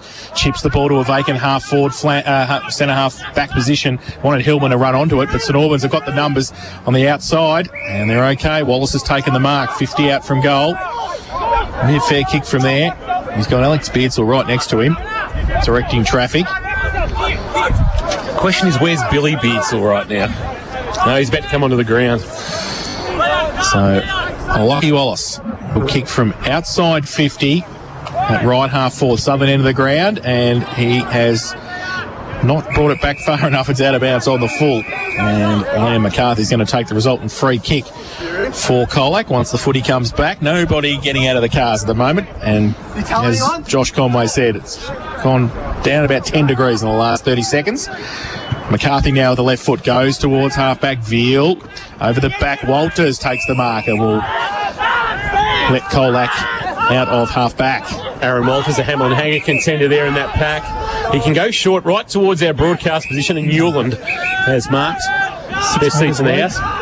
Abco Cafe 24/7 drives it along the line. Not a great kick, and stretching and marking is Will Wallace, who's been outstanding this afternoon, settling in down back. He's now called to play on. His kick will come back on the breeze towards Scrutton, although it'll go further than that, and Garner judged it best. For Colac, he marks just inside defensive 50. Now wants to open up the Boundary Road side of the ground. Bailey Scott couldn't take it on first attempt. Allowed it to hit the ground. Now he's got trouble because Andrews is going to bump him off the footy. Give a handball to Barber. Barber, a neat little kick looking for Pettengill. Good spoil came to knock it away from Dustin Walters. Pettengill head over the footy, buffeted over the boundary line by Dustin Walters, and it's a boundary throw-in in the left forward pocket. It was good work there by the youngster in Billy Andrews. Just being able to knock Scott off the footy, maybe a little bit too easily, Kirsch, in the end. I think he played for the free kick rather than, being a bit more competitive at the ball. Veal won the tap down, Monaghan a handball. They look to clear now. Dustin Walters didn't see a lot of it in the first half, and he's put that one out on the full at left half forward for the Super Saints. Boundary Road side of the ground. They trail by 7, yet to score in this third quarter. Oh, they play on. Beardsall it was who played on. Got into a bit of trouble. Got some support though. Running through Higgins. Dodges a couple. Gets the handball. Hempel back to Higgins. Working in a little phone box there. He can't get out. Veal. He's over the top of it as well. Pack develops inside 50 for St Albans. The umpire hasn't called it yet, and he's going to call. I think he thought for a split second there about holding the ball, but he will come in and ball it up. Lockie Veal's asking the question. I think he's going to go up with in the ruck contest with Barber. He gets it with his left hand to the side of the pack. Nobody can pick the footy up now. Can they get around? Good tackle, was it? The umpire says the ball is actually over the boundary line. We'll have a throw in. 30 around from the St Albans goal. Buckley's into the ground, left forward pocket. kicking into the wind in this third quarter. They'd love to keep it at a manageable margin at three-quarter time. Hempel off the hands of the pack. Release the footy. Ned Mullins haven't called a lot of today. Monahan will clear after picking up the loose footy. His driving ball, though, is well judged by Wallace off the boot. He's having some sort of afternoon, Will Wallace. He'll send a helicopter kick towards centre-half forward, and he's turned it over straight onto the chest of O'Gorman, who's just outside defensive 50, right half-back short kick. Just got to its intended target, and McCormack goes short to Jonathan Simpkin, and he's got it at the edge of the centre square, true centre-half-back. Low ball on the bounce. Marnie on the half-volley, gave a handball release up to McCormack. Back to Simpkin, had to reach behind him to grab it, then his handball was misfired, taken well by Lockie Wallace outside of the right boot. Not a great kick, but there's going to be a free kick downfield, and it's slightly downfield. It's almost backwards as it came laterally, and the free kick will be taken for the Super Saints. Might be Vermeulen giving a handball off to Will Wallace, who gives it to Howarth, and Howarth with a neat little kick outside of the right boot, and Gunther has taken the mark. So Gunther now between wing and half forward. And somebody to move for him. You can't see a lot of movement in the Super Saints forwards. He goes wide. Colac with the numbers. Barber, good punch away at the back there by Malikan. And he sees it over the boundary line for a throw in. So just inside attacking 50 for the home side. 6-3-39. They trail Colac 6-10-46. We've played 8.5 in this third term. Boundary throw in. Veal in front. Barber got a hand to it as well. Falls to the side. Spokes gets a clearing kick. Back towards centre wing. McGuan can't take the mark. Wallace kick was smothered by Hillman. Did nicely. And it comes off Hillman and out of bounds for a throw in. True centre wing. And a break in play for players to reset. St Albans 6-3-39. Colac 6-10-46 third term, thanks to Metricon, Geelong's local builder for over 21 years. Thank you for that, Jace. Boundary throw in. It's allowed to hit the ground as Hovey and Veal got into a wrestle, taken by Vermeulen, and the captain got a little kick away, went about 5 metres. It's now going to fall back towards O'Gorman, who was very clean as he picked it up. He tumbles a kick forward to centre half forward. McGuan couldn't mark. Learson out the back, lost it in the tackle. Gee, they've been good defensively. Higgins outstanding. Handball off. They'll look to run here. And then just pumping it on the boot is Alex Beardsall and saying to Scrutton, I need you to run, and he will. He'll get into a foot race with Lockie Simpkin. They get to the ball at the same time. Simpkin worked Scrutton off it, had help from Garner. Garner can bring the ball inboard, and a good stretch and mark by Monahan. His handball, though, missed Spokes, was able to take it on the bounce, but beautifully run down by Cobb, who wins himself a free kick for holding the ball. I'll try and move it quickly. St Albans as well, back into the centre square. He's just had to hold it up, though. Vermeulen working for him in the middle. He wants to go further, goes towards Barber. It's over his head, though. Garner can take the mark easily in the end. So all that hard work from St Albans doesn't come to fruition. He wants to switch the ball. Dangerous. Belly goes up. He can't take the mark. Now the ball comes back. They're under pressure. Colac across half back. They need to settle down. Monahan's kick under pressure again. Barber comes back. Oh, Malikan just in time took the mark. Now he wants to switch to Felikos, who takes the mark.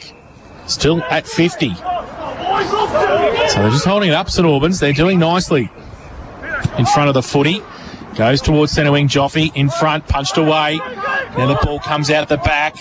Cobb got a push. Spokes pushed him off the football. Hillman came in indiscriminately. The umpire said play on. Handball over the top.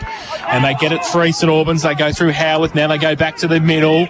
Can they get it forward, though? That's the thing. And the kick comes from Wallace inside 50. The 3-on-1. Penningill at the back. Goes with the right foot kick. He kicks the goal! He was never missing Penningill. that. Never missing it. 3-on-1. And he kicks his second of the afternoon. And make it a point difference again. 7-3-45 St Albans. Colac 6-10-46. And that's third quarter. Thanks to Metricon, Geelong's local builder for over 21 years. He's a star. Matty? Mate, I said in the pre-game he's got that X factor, and he should have played a lot more GFL senior games than he has. But now's his chance to forge his own career at a new club. Just down to Josh Conway. Lockie Veal has come to the boundary. He's not moving. He's never been the most smoothest of movers, has Lockie, but not moving well for St John of God. No, he certainly isn't, Kingy. I'll keep my eyes on that, but he has got a bit of a hobble up. All right, so that will see Zybel move into the ruck, where he'll go against the very undersized Lockie Wallace, but Zybel's going to do the clean-up work. But once again, a run down from behind, and this time it's Andrews laying a good tackle and winning the footy back for St Albans, who are throwing everything at Colac this afternoon. It's a neat little kick onto the chest of Brogden. We just got a little nudge from Dustin Walters after taking the mark. Umpire says all good. Now kick towards half forward. Vermeulen and Felikos. Oh, crunch. Billy Beatle came hard. Vermeulen knocked it on. Melican at the boundary line. Taken in a Beatle tackle. Oh, that's a cracker by Billy. Brought in the ground and won the free kick. Talk about playing with some intensity, St Albans. And now it's on Vermeulen and Felikos getting to know each other a little bit better. That was fantastic. Beatle with it, 75 from goal. It's got an option short. It'll flirt with the boundary line. What's he got flying but not marking? It's off the hands of the pack. Might have been Gunther unable to mark. We'll get a boundary throw-in. Right forward pocket. St Albans in attack looking to take back the lead as they trail by 1 point and the time clock ticking past 13 and a half minutes in this third quarter for total, Jules. They had a ruckman in that centre bounce and Barbers had to come up from full forward now, so I think they're just a little bit disorganised around there at the minute. Zybel gets it down. St Albans with the numbers around the footy. Spokes put a tackle on high, said the umpire. And St Albans will take the free kick. It comes back to Wallace. These kids aren't backing down. They're having a crack, the St Albans boys. Oh, the kick. Oh, falls into the arms of Wolferton. Can he pick it up and give it to a teammate? He's got Beardsall next to him. That's Alex. Now back to Wolferton. He's wrapped up. The umpire says play on. And held to him. It will be a ball up. If this is how the GFL is going to be played this year, we're in for a cracking year. We are. Centre half forward. St Albans into attack. Trail by a point. Middle stages of the third term. Ball up. Zybel goes up and gets it down against Wallace. But numbers again. Vermeulen handball. Back. Oh, Andrews heard the call. Got it wide. Quick kick around the corner. That came from McDonald. High kick inside 50. Numbers with Colac. Felikos gets the ball back towards centre wing. Simpkin used the body nicely. Tried to tap it on. Couldn't do so. Had to go and fight for his own ball again. Now he got it. And they can try and push forward. Scott, he can't pick it up. Wrapped up. Dragged it in. Got it out to the side of the pack. They've got the numbers. But again, free kick over the shoulder. And it will be a free kick. And they play on quickly. Simpkin gets it inside 50. McGuan. He's going to have a couple against him. Big punch away. Foot race out wide. Leeson's going to get there first. Can he get around? He gets the ball towards the boundary. Alex Beardsall gets across there in support for St Albans, and defensively they see it over the boundary line. There's a free kick then to Colac, but every time they're getting ball in hand, they're fumbling because they know the pressure is coming. Yeah. For Loco Sportswear, let's get down to Josh Conway. What do you got, Buzz? Yeah, Lockie Veal, he's got some heavy strapping on his left quad, but he's up and about and trying to just walk around, but he doesn't look like he's coming on anytime soon. Thank you for that injury updates. Thanks to St John Guide, your emergency specialist from the boundary throw-in. We're going to have another stoppage in the right forward pocket for Colac. Just keep an eye on Jeremiah Scrutton as well. He asked for a rotation a bit earlier, Buzz. He may have come from the ground. Just haven't seen him in the rotations. Kingy, I've seen that a few times. I think that's petrol tickets, Kingy. Yeah, I've seen it a few times. So we've got a chance here for Colac. McCarthy over the footy, under pressure from Beardsall. Got a left foot kick into the pocket. Wanted Leeson in a one-on-one. Good spoil came from young McDonald. He did well, punching above his weight there in terms of experience. Andrews a tap into the pocket under the old scoreboard where the coaches now sit for St Albans. Wolfenden sees it out, left forward pocket. So yeah, Jeremiah Scrutton just he's covered a lot of territory this afternoon. Hasn't had a lot of reward, but he's just kept working hard and needed a breather. Before I saw him just indicate to the bench, I need a rotation, thank you very much. Can somebody help me out here? We've all been there. Left forward pocket. Shallow throw in. Zybel grabs it, gets a handball into the pocket. That means Ewan dumped in a tackle. And now we've got a free kick going to St Albans. And it'll be in the right back pocket. It might be Brogdon with the ball, who's been outstanding this afternoon in front of the old cricketer's shed. He goes up looking for Higgins, who can't take it. Pentangill's there, gets the handball out the back of Mullen. Went to the player rather than the ball. He needs some support. I think that's a bit of a rugby scrum over the boundary line. Oh, a limp there for Billy Beardsall. Buzz? Yeah, certainly, mate. I'll try and see what's wrong with Billy. Scrutton waiting to come back on. Boundary throw in. Right on centre wing. Zybel. I don't think he's up against anybody here in the end. They're a bit disorganised. Disorganised them out. He got pushed off the footy. He got tackled, but he got the ball away. Now it comes back to the middle. St Albans, he's down 2 in back play. We'll keep an eye on that. Ball still in the middle. Falls out to McCarthy on the left foot with the outside. Goes to centre half forward. No mark taken over the back. McGuan tapped it on intelligently. Hillman, he tracks it. Can he kick it off the ground? He can't. He needs some support. He kicked it off the ground, but only out of bounds. Now, I can't understand that. This has been going on for 6 minutes now without a ruckman. Scrutton's back on the ground. Barber's coming off. Matt Kershaw for Wilson's Real Estate. Geelong property done properly. in the expert's chair, off the hands of the pack. Simpkin dumped by Brogdon in a tackle, lost it in that tackle. Alex Beardsall happy to see it to the boundary line. Umpire says throw it in. So Hovey's must be off the ground for some time now. Just keep an eye on Hovey. He's actually back on the ground. Just come back on in that. Just come back on. Just as you spoke. Yep. Kirsch, that was always going to happen. McGuan tried to grab it out of the ruck. Here's Will Wallace rather jamming it on the boot towards left half back under the new scoreboard. Here's Garner throwing it on the boot, banging it long. McGuan to fly. McGuan has taken the Hamlin hanger. Good strong grab from the veteran. Floating across the pack. That's when he's at his best. Absolutely clunked it. And he'll go back and have a shot and a chance to extend the Tiger lead that is 1 point approaching time on in this third quarter. Jake McGuan in game 238, the most experienced Tiger out there and one of the most experienced players in the competition, I would suspect, for games played as we speak. And looking at goal 418 of his career, coming off a 40-goal season in 2019. He'll start at left and look to work at right, I would suspect. And he does beautifully, straight over the goal umpire's hat. And they back out by 7, the Tigers. They're 7-10-52. St Albans are 7-3-45 in this third quarter, thanks to Metricon. Metricon are looking for skilled tradies to join the local team, Kirsch. If you're looking for a career change, call 1300 Metricon to inquire today. Instead of kicking indoors, you can build some. Build them. That was good for you, Kingy. Some of your better work. Oh, I've stuffed up the scores with all that. 7-10-52, St Albans 7-3-45. And the Tigers back on top, but the Super Saints will kick with the breeze in the last. Well, they've got it worked out in the middle. St Albans now. Hovey is back in there. Zybell has recovered from that knock, and he is also in there. The umpire will come in for a secondary bounce. Getting nice and dark here too at St Albans this afternoon at the Gordon Tafe Oval. Now the ball comes out the back. Good tackle again, and that came from Ned Mullins. Hasn't had an influence, Kirsch, Mullins? No, at all. Haven't called him much. Haven't seen him do much around the stoppages.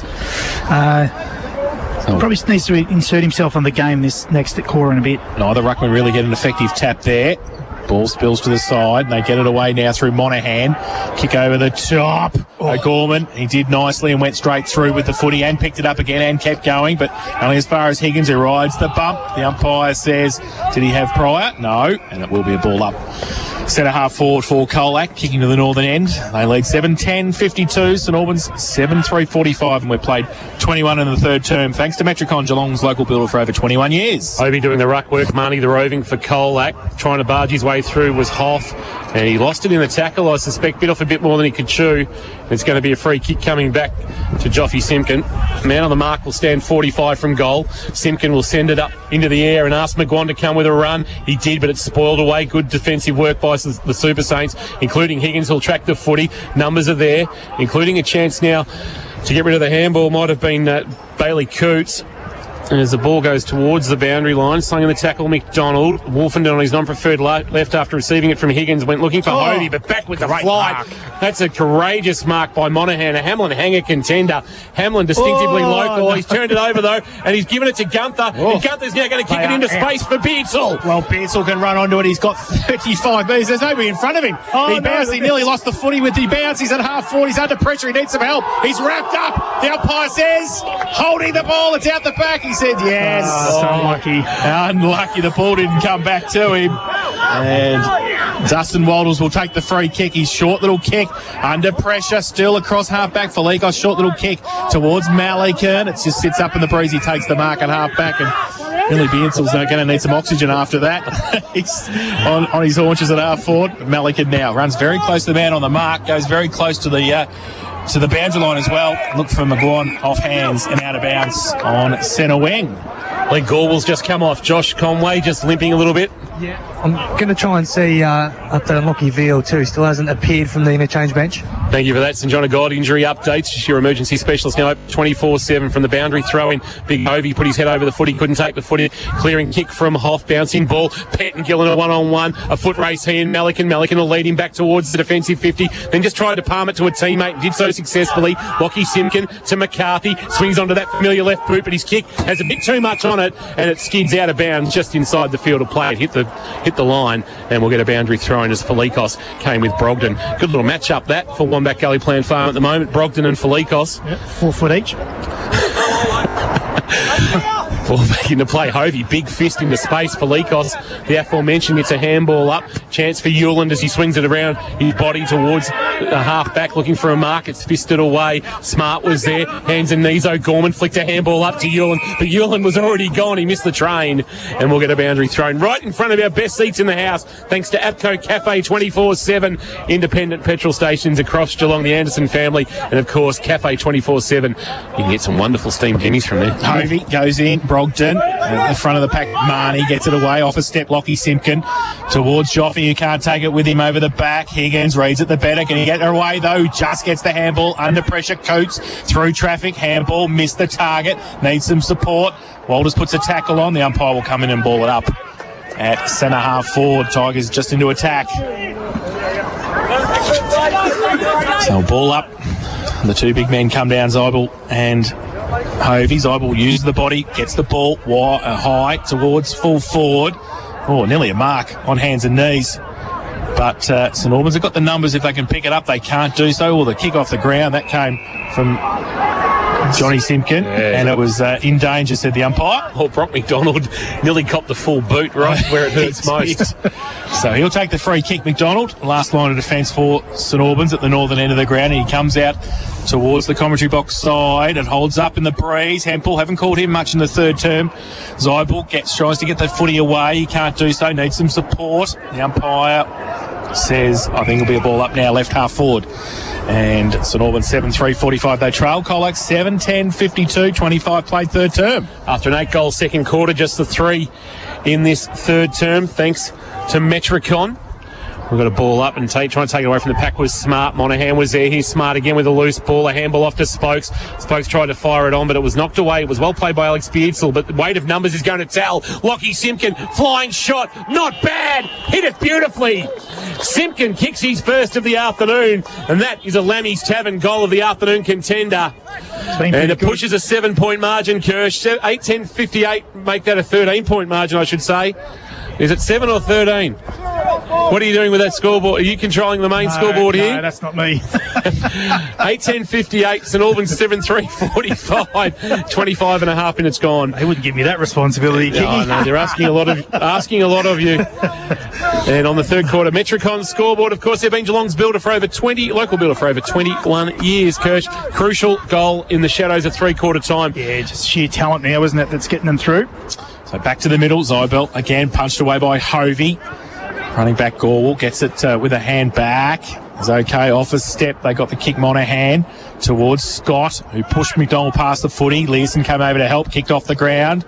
And a little bit of cramp there, I think, for... he's called deliberate. Kicked it around the corner. Free kick to St Albans. So deliberate from Learson's kick. And the Super Saints will take the free kick and they go towards centre wing, but Mark Taken chopped off by the last goal scorer, Lockie Simpkin, who chips the ball back in board. Bailey Scott's got it, who had cramped 30 seconds ago, but he's recovered when the footy's nice and close. He's on centre wing, on the outer side. He goes with a high right foot kick. McGuan in front, can't take the mark. Over the back, they've got the numbers. Colac, if they can get the football out, they can. McCarthy, can he wheel on his left? He can. He turns it around the corner, open goal square over the head of Walters, and it does a nice little leg break and out of bounds for a throw in left forward pocket. They're just starting to win a little bit more one-on-ones, Colac, at the moment, and their ball use has improved. Whether that's the pressure dropped off from St Albans a little bit to allow them that ball movement, it's just picked up a little bit. 58 plays 45. Three-quarter time upon us. Boundary throwing. Can Colac steal another one late? Gorwell dragged down in the tackle. Here's Leeson snapping over his left shoulder. Basically went up the chimney. It'll bounce in the right forward pocket. Attacking it was Aaron Walters. Palmed it down to McGuan. Picked up by Beardsall, but the little kick away was okay. And it's going to land in the hands of Coots, who drives it looking for Scrutton. That's a good grab. That's a good That's hit. what we came here to see this afternoon from Jeremiah Scrutton. A Hamlin hanger contender. Strong grab in front of McCormack, but he looks up and sees not much ahead of him. He's just near the brand new scoreboard on the left half-back flank. Not a great kick, and Zybel running with the fly to the footy takes it over his left shoulder. He'll come inside defensive 50 and find McCarthy, who's worked hard this afternoon. in the back line. He'll go short, and he's found Dustin Walters, who's worked into the game nicely. Handball back to McCarthy, who has a bounce between the edge of the centre square and defensive 50. Now pulls a kick for Smart! Nice Hamlin hanger! Kane Smart got up high and took a wonderful grab, but his handball had a little bit to be desired to Gorwell. Turned it over. Wolfenden now inside forward 50. How will it bounce? Oh, it's a great take by Lockie Simpkin. Off his bootlaces has taken the mark. But what about the grab of Kane Smart? Yep. So now McCarthy takes the mark. Free at half-back. Wants to run, get on the left boot. Had plenty of it in the third term. Goes towards centre wing. St Albans with the numbers. Over the back, falls. Simpkin, handball to Smart, running past. Takes a bounce. Oh, his handball was one-handed. He should handball. Oh, Spoke's got his head ripped off. And he'll take a free kick. Kane Smart's got to put the handball away. Stop doing it. So Spokes gets the free kick. He goes in, board, and good pass, and good mark. And I think that might be Bailey Scott. Yeah, he'll get up and take the kick for goal from about 40 metres out. Just worse than a 45-degree angle. Chase, while we wait, Lockie Veal done for the day. He's got ice all over his left quad. He got me back. So a bit of work for Zydbell in the last quarter coming up, and a couple of others, mind you, I suspect, with Veal out of the game. So Bailey Scott. This an important kick for Colac. Close to three-quarter time. He comes in, and I think he has just missed. Through for one behind. So they go to 8:11:59. The Tigers. St Albans 7-3-45. 29 and a half played third term. Time clock thanks to Total Tools. Every tool for every trade. Bailey Scott is proficient on both sides of his body. I had him pinged as a left footer after the early proceedings. Higgins will take off towards the Boundary Road side of the ground with a long ball towards the scoreboard. Barber flying over the top. He's paid the mark, but that is three-quarter time. That is a quarter in which St Albans have just seen Colac pull away from them to lead by 14 points as Josh Conway, for our good friends at Loco Sportsway, Team Apparel for Champion Teams, is about to head down and have a chat with Rowan McSparron heading into this third quarter break. 8:11:59, St Albans 7-3-45, that third quarter. Thanks to Metricon Homes, new reverse living display home now open at Kerr Lewis. And plenty of discussion taking place among the Colac coaching staff. Buzz, the rain has cleared for you, which is a good sign. Yeah, thank goodness, Kingy. I'll just see if I can grab Rowan just quickly, if that's all right, Rowan. What do you make of it? What are you going to say to the guys at this final change? The Super Saints really taking up to you, aren't they? Yeah, they certainly are. They're spreading from the contest really well, making the ground big on us. So we're just going to make sure defensively we're a bit more switched on. What do you need to improve on other than that defensive aspect of your game? Our skill execution's been horrible all day, so we just need to make sure we start hitting our targets. Yeah, a couple of sore boys. Lockie Veal definitely done for the day, is he? Yeah, we're just going to be precautionary with Lockie. He can still play, but it's a long season and he's getting old, so we're looking after him. And Marnie, I saw he's getting some work done on his groin as well. Yeah, we're just making sure the boys have got fresh legs coming the last quarter. Yep. All the best. Josh Conway, good job by you. Speaking with Rowan McSparron for Harmac Homes, and that's a great part of our GFL coverage. The access for the coaches and the players is absolutely fantastic. We really appreciate Colac and St Albans making people available to us in-game. Josh Conway doing a wonderful job boundary side for Loco Sportswear. We'll take a break, and on the other side of this, let's have a look at what's taken place in the third quarter with Matt Kershaw. He's in the experts chair for Wilson's Real Estate. Can St Albans fight back from this 14-point deficit and cause an upset to start season 2021? It's the Super Saints 7-3-45. They trail the Tigers 8-11-59. Fueled by Atco Cafe 24/7. Live, breathe, K-Rock footy. Fresh Daily with Tom and Loggy. Cardigans. Cardies. Cardies are back. Yeah, right. It's a bit of a sexy take on the cardi this time. Oh, really? Think cardi, think sexy. Is it like an arseless cardi? Is that a backless cardi? A backless cardi? No, it's not a backless. Yeah, no, it's not a backless cardi. Yeah, although wear the cardi backwards. Well, yeah. I guess every cardi is a backless cardi. Yeah. If you believe. Yeah, that's right. If you want it to be. Fresh Daily with Tom and Loggy. Get the full story with 10 News, first at 5. Metricon is recruiting quality painters, brickies, carpenters and tilers to build the homes people simply love to live in. We're waiting to employ you right now with projects ready for you to work on. We pay well and on time. And we provide you long-term job certainty working on clean, safe sites with professional site management. To be part of a great team, call 1300 Metricon. That's 1300 Metricon. CDBU 52967. At Harvey Norman, get 5% back in Harvey Norman gift cards on selected cooking appliances.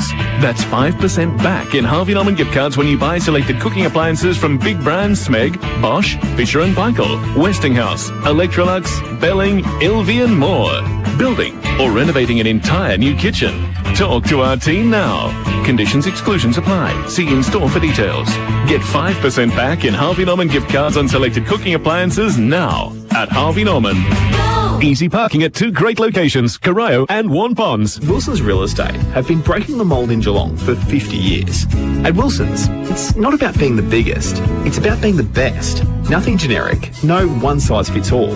Impeccable service, thoughtful advice, and a broad client network means your home is sold the right way at the highest price. There's a reason Wilson's are chosen to sell Geelong's most iconic properties. Skillful negotiators, strong relationships, the best outcome. Wilson's Real Estate. Geelong property done properly. Contact them today. G'day Geelong, Kingy here with APCO Joe, and we're pumped. Oh, that's right, Kingy, because in season 2021, APCO is #1 ticket holder for K-Rock football. And APCO will be there with the K-Rock team to bring you the call. Check this out. Cameron takes a grab. Whoa, here comes Hawkins on the lead. What do you think, Kingy? Oh, that's some great work, Joe. Going above and beyond as a sponsor. Ha, Kingy, I've got my game face on, and I'm ready to barricade. It's the biggest footy season ever. At APCO, we've got you.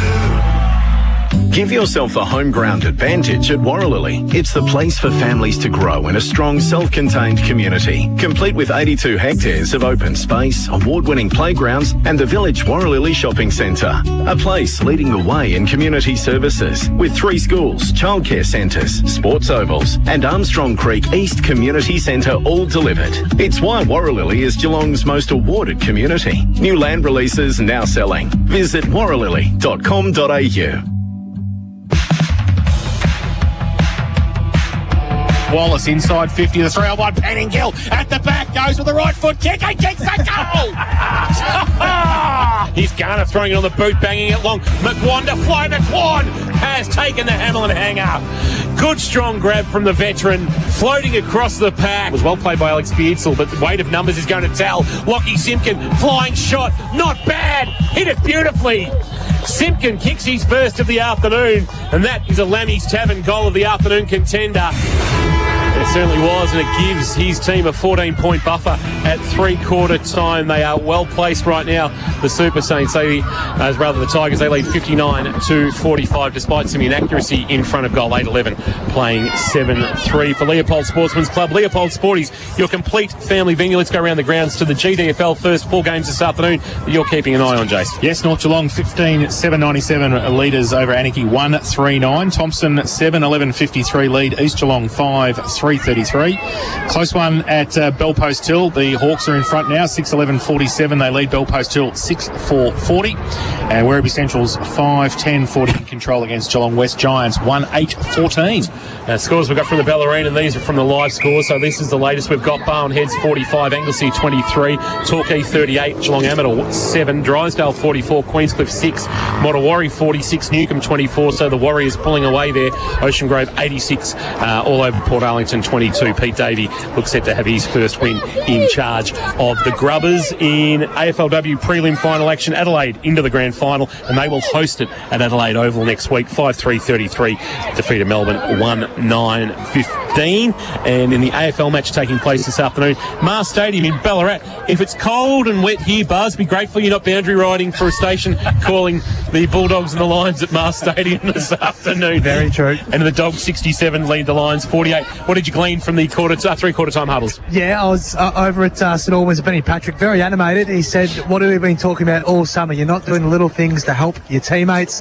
He was pretty animated to the boys at that three-quarter time break, and he's just asking his forwards to equalise a bit up forward. Wasn't happy with kicking to 1-on-3s, 1-on-4s, going inside 50 as well. Thank you for that, Buzz. Down boundary side for Loco Sportswear, team apparel for champion teams. And do you concur with that, Matt Kershaw? I do, because we were just speaking about their forwards being unstructured or not actually set up ahead of the ball because they were moving the ball and they're too high up the ground. So it's exactly what we just spoke about. If they can get that right, I agree, can they give themselves a few more scoring opportunities, get back in the game and win it? Geez, they've been good. Their foundation of pressure and effort has been there all day. Let's hope they can finish the game off now. Wilson's Real Estate bringing us our expert Matt Kershaw in 2021. Wilson's Real Estate, Geelong property done, probably the final quarter. Players in position, just waiting for the last remnants of crowd to make their way off the Gordon Tafe Oval, and we can get this final term underway. Zybell to start in the ruck, and as Brian McSparron told us, for St John of God, your emergency specialist, now open 24/7. Lockie Veal is done for the day with a quad issue. Finally, quarter for APCO. Here is Jace Doherty. Zybell gets it down from the first ruck contest, and the tackle was on Fraser O'Gorman. He's not going anywhere. The umpire will come in for a secondary bounce. He'll do so now. Overused the body that time. Brogdon in there. O'Gorman tried to get the kick away. Couldn't do so. Gorwell as well. And big pack around it. The umpire will come in for a third go in the first 20 seconds of the final term. So McDonald just out the back, making sure Gorwell's got somebody next to him from the ruck contest. Brogdon, can he run onto it? No, he can't. Colac had the numbers on the outside. Marnie gave a good shepherd for Scott. McGuan in front, picks it up, handball to the call of Walters. Zybell left it behind, then he had to go back and fetch it and got one high, and we'll get the free kick. So they'll drive it, left foot kick up high, again out wide to Scott, who's got some space, and he takes the mark. 50 out from goal. Colac Imperials recruit, swings onto his right boot into the left forward pocket. Garner looks to have gone forward. It's off hands, out of bounds for a boundary throw in the left forward pocket as the wind just gets up. Straight off Antarctica, that one. In the K-Rock box, they're expecting snow on the Alps tomorrow. Did you say Alps or Colac? Well, Ballarat would be nice and chilly this afternoon as well. Boundary throw in left forward pocket.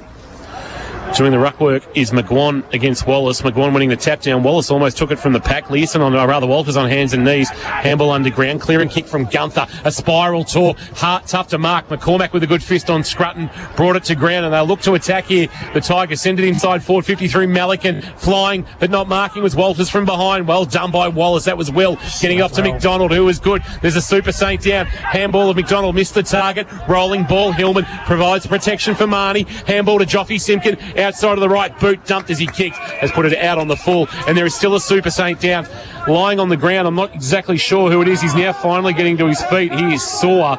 Keep an eye on that, Josh Conway.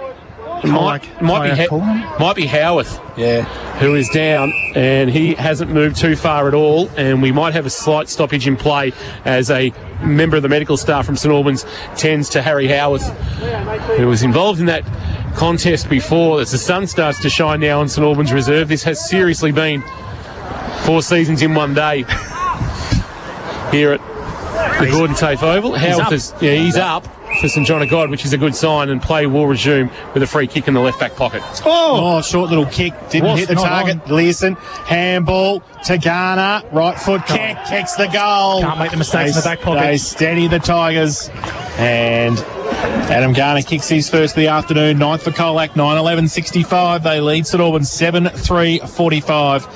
And fourth quarter, thanks to APCO Cafe 24/7. We've played 3 minutes, Total Tools time clock. And here for experts, thanks to Wilson's Real Estate, Geelong property done properly. Matt Kershaw. Nothing more than a skill error, Jace. That's all it really was. I mean, the option was there.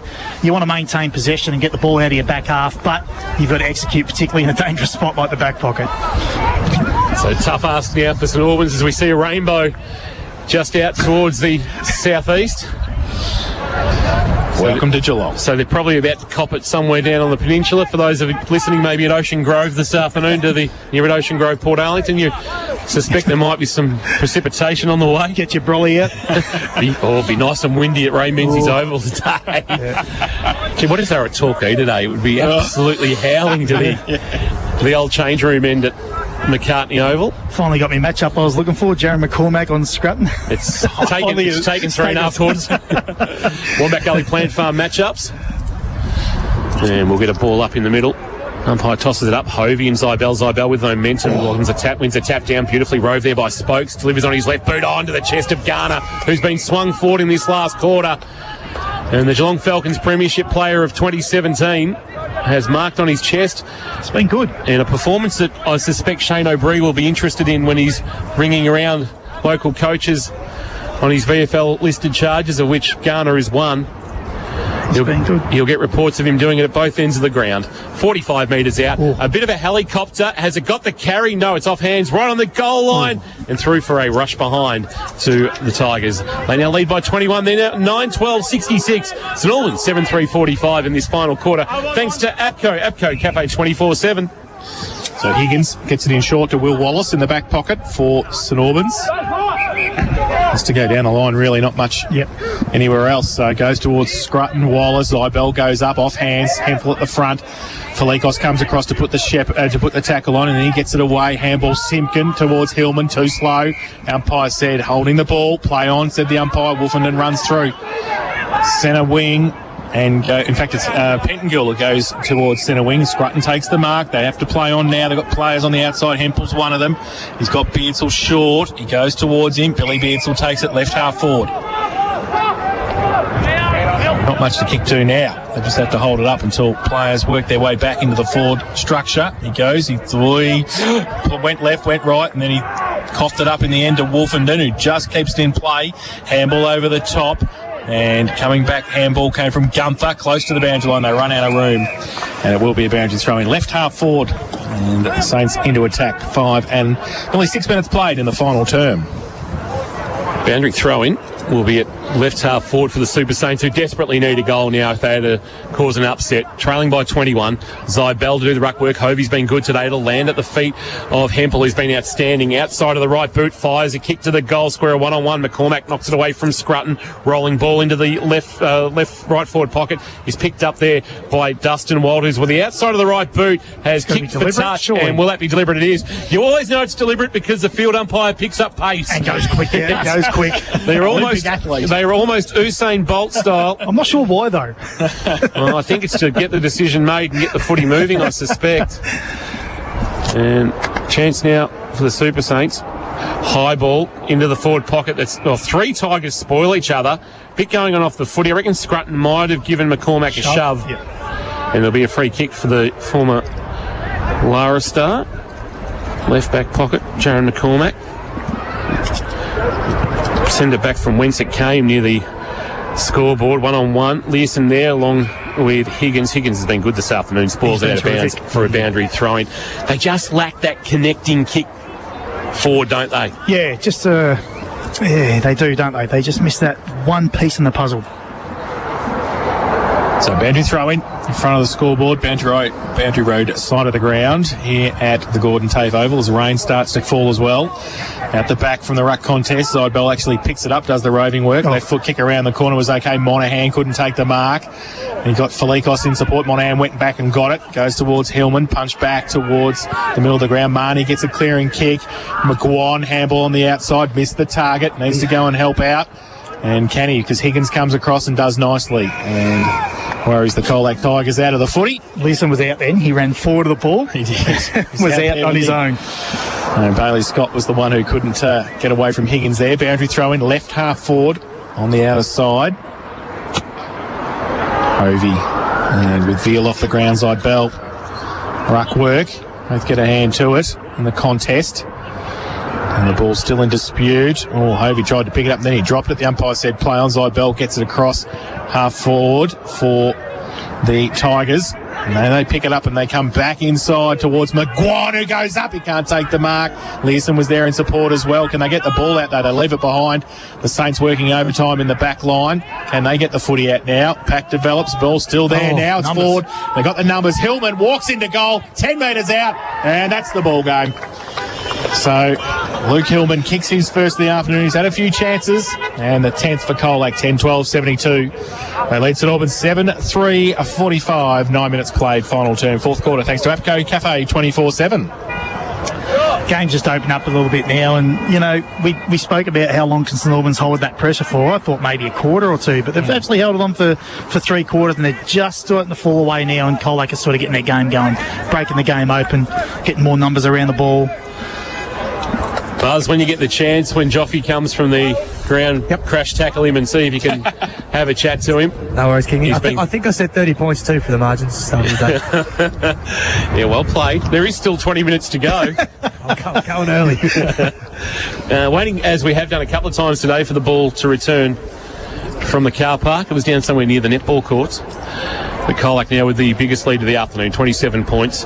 They did trail by 11 during that second quarter when Andy Higgins goaled at the 21-minute mark, but it really has since then been all Colac since half-time. They've kept St Albans just to the 1 goal while kicking 7 since that time. And been able to really get on top in this contest, but nothing against St Albans in their effort today. As the umpire tosses it up, Garner and Barber look at each other, and in the end, neither really has a decisive tap on it. Spokes got it up, but good work there by Cobb, who got a handball up. Alex Beardsall brings it towards our near side wing. Ball bounces away from Felikos and Vermeulen. Rolling ball. Felikos goes back. Chance now for Gorwell. Put his head over the footy. Then a handball into space for Felikos. Oh, good tackle Vermeulen, but he was able to soccer it forward a little bit. Felikos towards a teammate in Gorwell. Diving on the footy, trying to come through was Vermeulen, but that's off hands and out of bounds for a boundary thrown as they play stacks on the mill. And we'll go down to Josh Conway as Joffy Simpkin finds himself coming from the ground for a breather. Thank you, Kingy. Joffy, do you feel safe enough yet with this margin? Nah, definitely not yet. St Albans been good all day, so yeah, hopefully kick a couple more here and put the pressure right on, but nah, definitely not over yet. And how many more ideally, mate, do you want? 10. Joffy Simpkin down boundary side, good enough to give us his time as he comes from the ground this afternoon for Harmac Holmes. Joffy's got the hair going on too. It looks fantastic. Got the headband rocking as well. It must have. Everybody's just let it go. Must have a headband sponsor down there, I tell you. From the ball up, trying to go off the ground, Alex Beardsall. Mullins head over the footy, tried to duck under the tackle, and he's been able to win himself a free kick. As Kane Smart was a little bit indiscriminate with that tackle. Umpires have been good this afternoon. Umpires Richards, Jones and Robinson have kept good control of this one. Not much you can walk away from going, gee, they really made a mistake. Mullins from Yarrawonga kicks now towards half forward, looking for a marking option, spoiled by Felikos in a 3-on-1. He did well, Dean Felikos. Hempel was coming across, trying to find the footy, couldn't get his hands on it, and a boundary throw in between wing and half forward.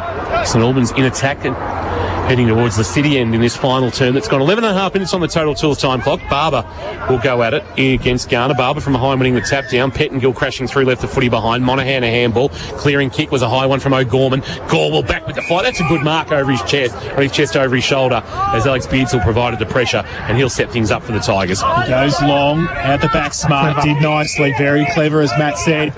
Now he goes to Spokes by hand. He goes across half forward, but they've turned it over, and now Higgins, who runs from half back. He's done that all day. He chips the ball short to Barber, who takes the mark right in the middle of the Gordon Tafe oval. He wheels on the left, goes out wide, looking for Hempel, who takes the mark.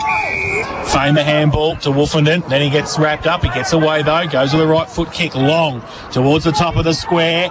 Can they take a mark? They can't. Pettingill goes to the side of the pack, but the numbers with Colac again. They can run free. Melican handball was okay out wide, and they can go to Hewland, whose handball was chopped off, though. They've still got the numbers if they can get away from it. They can't, though. Very good play. St Albans got it away quickly, and then they're wrapped up. That was Wallace, and he's held up. Did a good job there, Hewland. He was outnumbered 2-1. Did. Howarth was across there as well, doing some good work for St Albans. So, ball up. That's left half forward. Barber got it down. Kick around the corner. That came from Hoff. Goes inside 50, off hands and out of bounds for a throw-in the schoolyard forward pocket. 7:3:45, St Albans, they trail Colac 10-12-72. Fourth quarter thanks to APCO Cafe 24/7. I know they won't on Monday because it's school holidays, but do you reckon there's a school kid that rolls up on a Monday and goes, a brand new Sharon? Yeah, I'd be first at school, don't worry about that. Thousands $110 Sharon. They bring it home, Mum and Dad go, where'd you get that from? Yeah. Oh, I found it in the schoolyard. Yeah. So, I wonder how many balls have been lost over there over the journey. Hovey front position, a big fist into the right forward pocket, but Garner, or rather McCormack, standing tall. A high kick towards half back as the sun now shines from the north.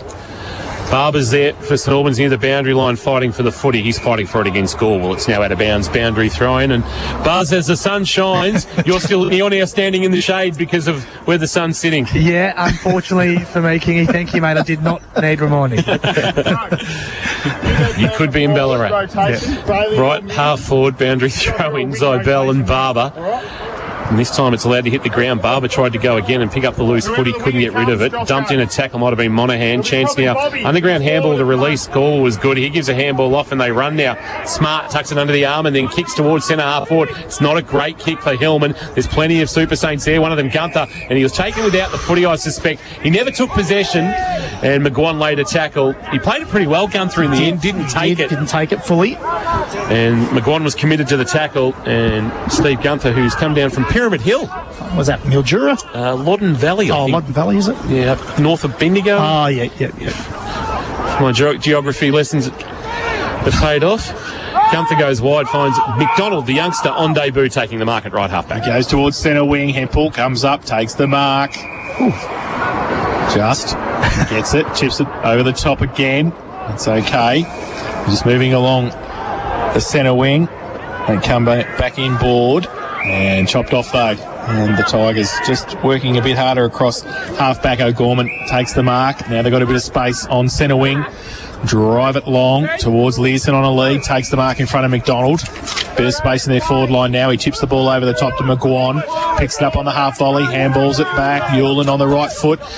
Drills the ball back inside. That's St Albans again, doing nicely. Just taking the ball defensive. Howarth chips the ball nicely. The big fella Toby takes the mark. He chips over the top. Just controlling play across half back. And that little kick was okay, Hempel.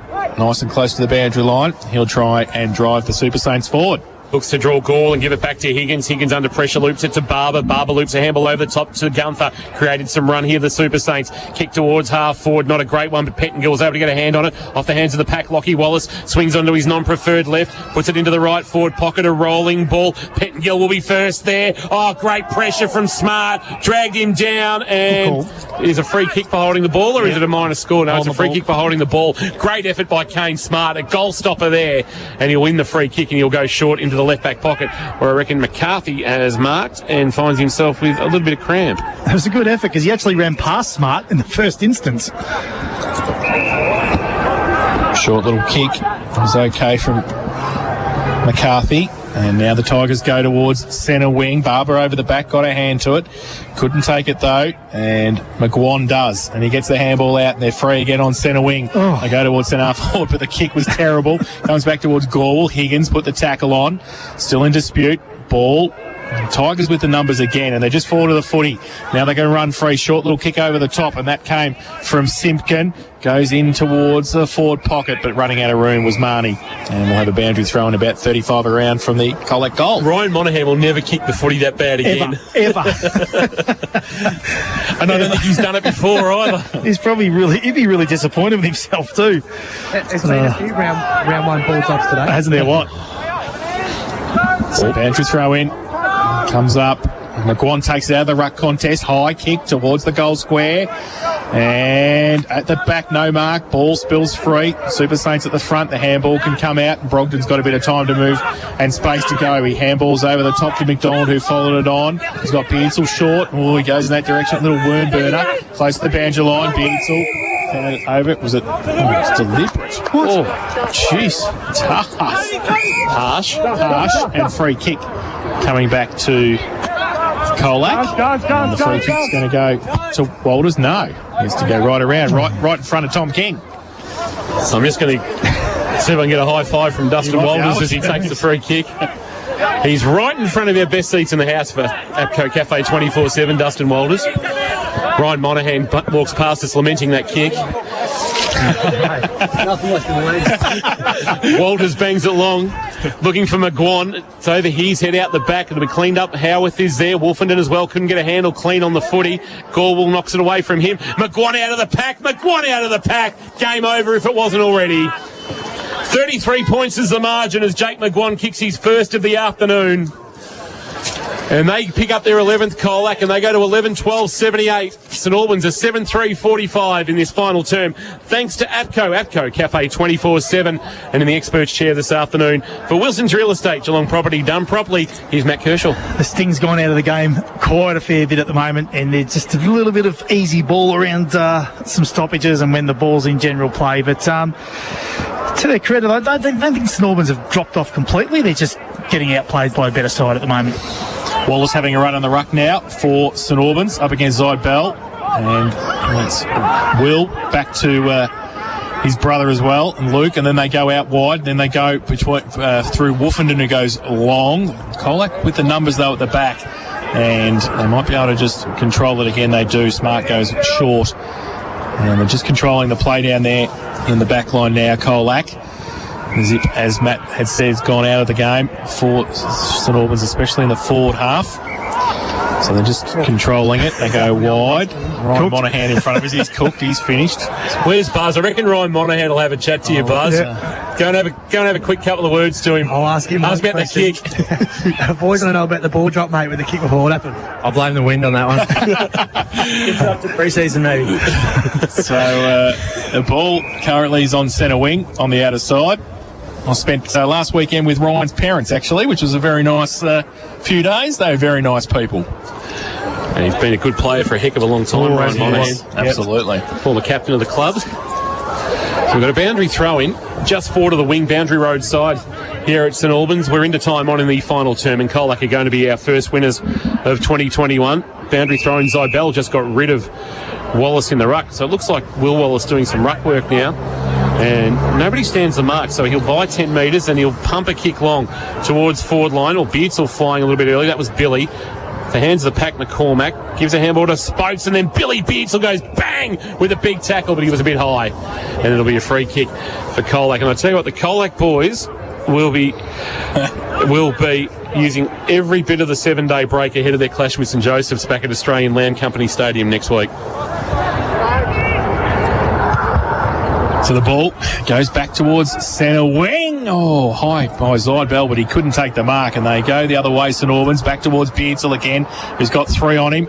Felikos leaves it behind, but he's got some support. They go. Yulin goes towards centre half for McGuan, who's come into the game in this last term.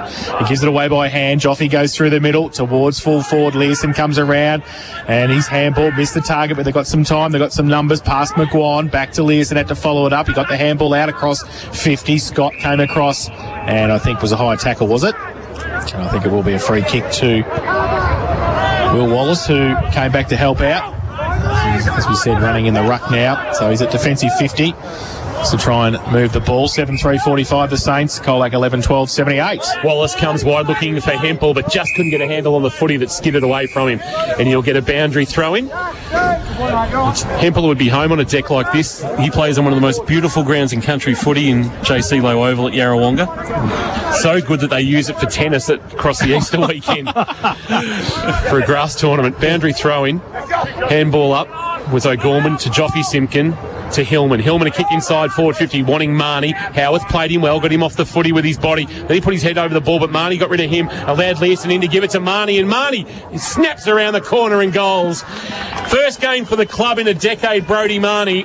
He's been in the Sandful. He only had the 2 senior games to his name. He did. And now he's got 3 to his name, and his first goal in Colac colours. His debut actually came against St Albans, round 7, 2010. 2010, I saw that, yeah. Didn't know it was St Albans, but I knew it was 2010. And he's kicked a goal, and that's a nice reward. And this margin is not reflective of St Albans' effort, unfortunately. Colac 12-12-84, St Albans 7-3-45 in this final quarter, thanks to APCO Cafe 24/7. But Matt Kershaw, Benny Patrick will walk away probably deflated with the final margin. I know we'll assess the game a little bit later, but like you just said, the scoreboard doesn't reflect the game. If you can take away the last quarter, Pato will walk away a happy man. Ruck contest. Oh, Hempel got done for holding the ball. Stiff. Very stiff. Felikos gave the tackle and got the free kick and got it away. Monaghan, handball out wide. And they go again, Colac towards 50, past McGuan. He can't take it. Higgins is there as well. Needs some support. Learson to McGuan, did nicely. Left foot kick around the corner to the top. Zybell, 35 out from goal directly in front. And took the mark. pretty much uncontested and will shoot for his third of the afternoon. Don't really want him to do this because it's 39 at the moment and I've picked 38. So, Zach, if you can just put it out on the full, that'd be nice. Yeah, I know one thing. He'll give it some air. He will. It'll hold up in the breeze. So, Zach Seidel, southern end of the ground, 35 out with the pitching wedge. There it is. And he has missed it and across the face of goal for one behind. So they go to 12-13.85. Colac, St Albans 7-3-45. 24 played, final term thanks to APCO Cafe 24/7. Alex Beardsall with kick-in duties. We'll bring it towards our broadcast van. Thanks to APCO Cafe 24/7, a high kick. What's he got? Pettengill from 4 deep. Got a hand on it, but couldn't mark. Joffrey Simpkin at the hands of the pack, base of the pack rather. Hands and knees and then on his feet. Inside 50 with a kick. That's a good strong mark. Taking that might be Howarth. He's had a good afternoon, the youngster. He goes short with a kick for Higgins. It was over his head. Now Higgins has got Hewlin for company. Higgins goes off the ground, buys himself 25 metres towards the boundary line, and he'll get there to help see it out. Will he keep it alive? He won't be able to keep it alive. It's out of bounds, but he played that well, Higgins, in the end. Not to give it too much for it to be a deliberate out of bounds, enough to chase it down, and then momentum helped take the footy out of bounds, and we'll get a boundary thrown at left half forward. So boundary throw in. Wallace, who was just holding his shoulder before he got a stinger, I think. He's up against Garner, who got it down at the back. They've got the numbers around. Joffy's having a nice little final term as well. He gets it into McQuan, who can't take the mark. Waits off the pack, needs somebody else to give it to him. He might end up with it if it comes out. Learson, there it is. Jake gets it. Kick around the corner, he's missed. He was always going to him every time. That's right. 12-14-86, Colac at Albans 7-3-45, 25 and a half played final term. Thanks to APCO Cafe 24/7. Alex Beardsall again, bringing it. Oh, he's pulled it too far. I reckon it's going to skid out of bounds, and I think that's a boundary throw-in now because he'd come out of the square. Yep. So the rule, if you kick it from inside the square, that's out in the full. If it bounces inside the field of play, but because he'd run out of the square, it's play on and it's a boundary throw-in. Tell me the last time you've seen someone kick in from the square. Yeah, that's right. Done that not since the rule changed. Colac will go inside 50 again. Might have been Felikos throwing it on the boot. Gall with a wonderful pick-up. And Howard with a good tackle, spun him 360. He released a handball back towards McGuan. But Alex Beardsall, or is it Vermeulen, working hard there. Howarth now outside of the right boot. Brogdon just went with the fist into the path of Hempel, but he clean bowled him. Ball's got out the back. Oh, that's a free kick, surely. The Lockie Wallace was taken high by Simpkin, and he'll take a free kick at left half back, and he'll play on very, very quickly, and he'll take on the man coming towards him in Scott. Now he has a bounce that doesn't come back to him. He's got trouble. He socketed it away from himself. Gunther was good, gave it back to Wallace. Ball spilled for Alex Beardsall. Here now is Hempel, giving it off by hand. Chance for Higgins. Higgins, a neat little kick onto the chest of Pettengill, who hasn't had a big influence in the second half. So he's on centre wing, Pettengill. Play it down. Not much to go to either. He goes inboard. The lead is okay. Hobie takes the mark and he plays on quickly and gives it away to Hempel, who runs through the middle, continues to run, goes long, looking for Wallace. Beardsall there, used the body, punched it away from Wallace in the end.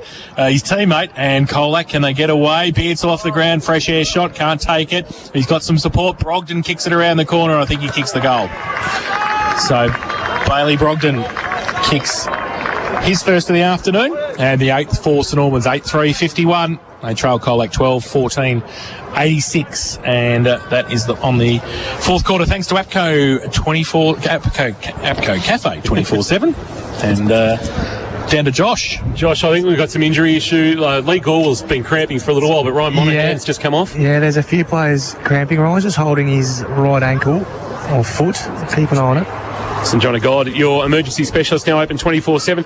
No blood rules today, but New Grove Benchtops bringing us our blood rule in season 2021. And New Grove Benchtops, your kitchen really is the heart of your home. Nice goal from Bailey Brogdon. A little bit of class from a classy youngster back in the middle. And Hovey doing the ruck work against Garner. The ball come back to a handball on the bounce to O'Gorman. O'Gorman to Felikos. Felikos sends a kick to Walters, who's marked. That's Aaron in the long sleeves.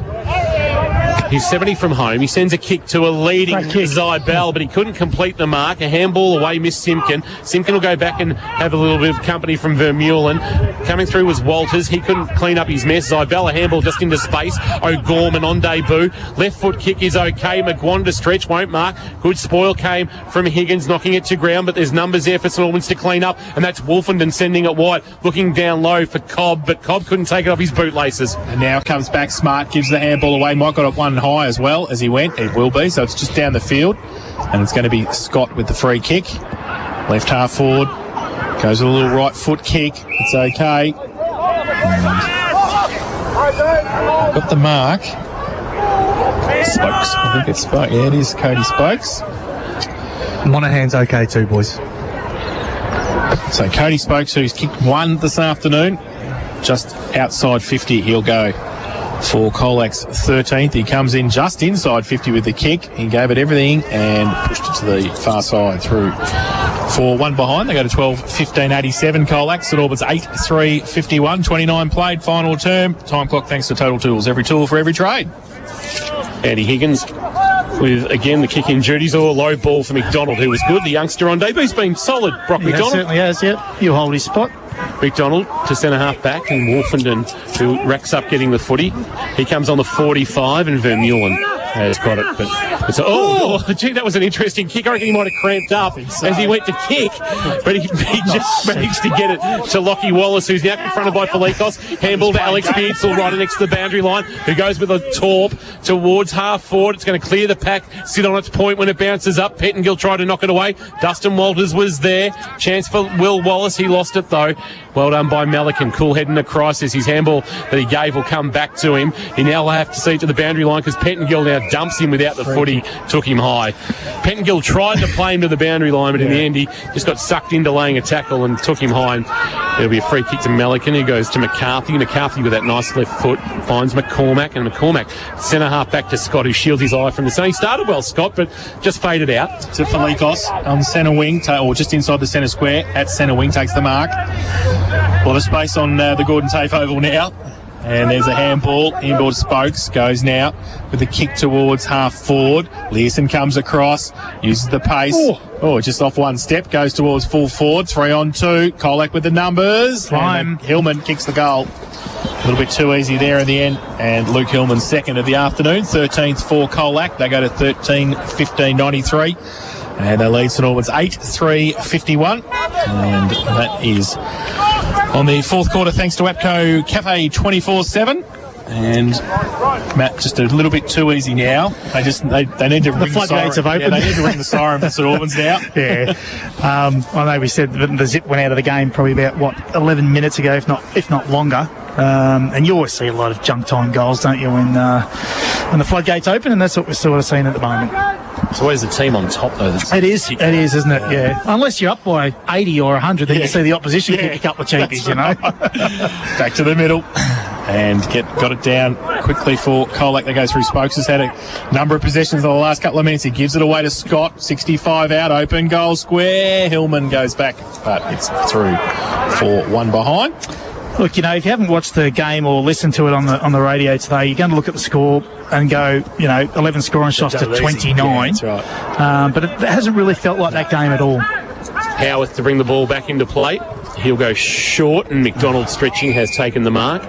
Don't forget St Mary's and Leopold tonight in the other opening round GFL game.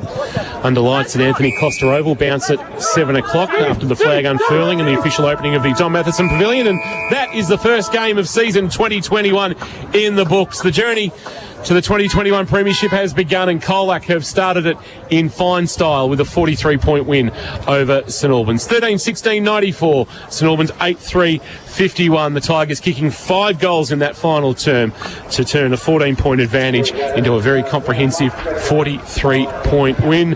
And I suspect there's going to be some sore boys after that performance. And I can see Josh Conway heading out onto the ground. And I think he might have Kane Learson with him for a quick chat as Kano goes to shake some hands with some St Alban players. Buzz, I'll just let him do the formalities, mate, and I'll grab Kane for a quick chat. So Buzz is down boundary side, and we'll obviously go around the grounds for Leopold Sporties in this fifth quarter. But let's head down to Buzz, who has got Kane Learson with him. Fire away, Buzz. I do. Thanks, Kingy. Kano, what do you make of all that, mate? Did you enjoy being back? How did it feel? It's just good to see Kingy back in action. It's been nearly 2 years. You've been chomping at the bit. But no, we're all like Kingy, mate. Just keen to run around and have a kick. And obviously St Albans on the improve. And Benny Patrick's been around footy a long time. So I think they'll be dangerous throughout the year. And it's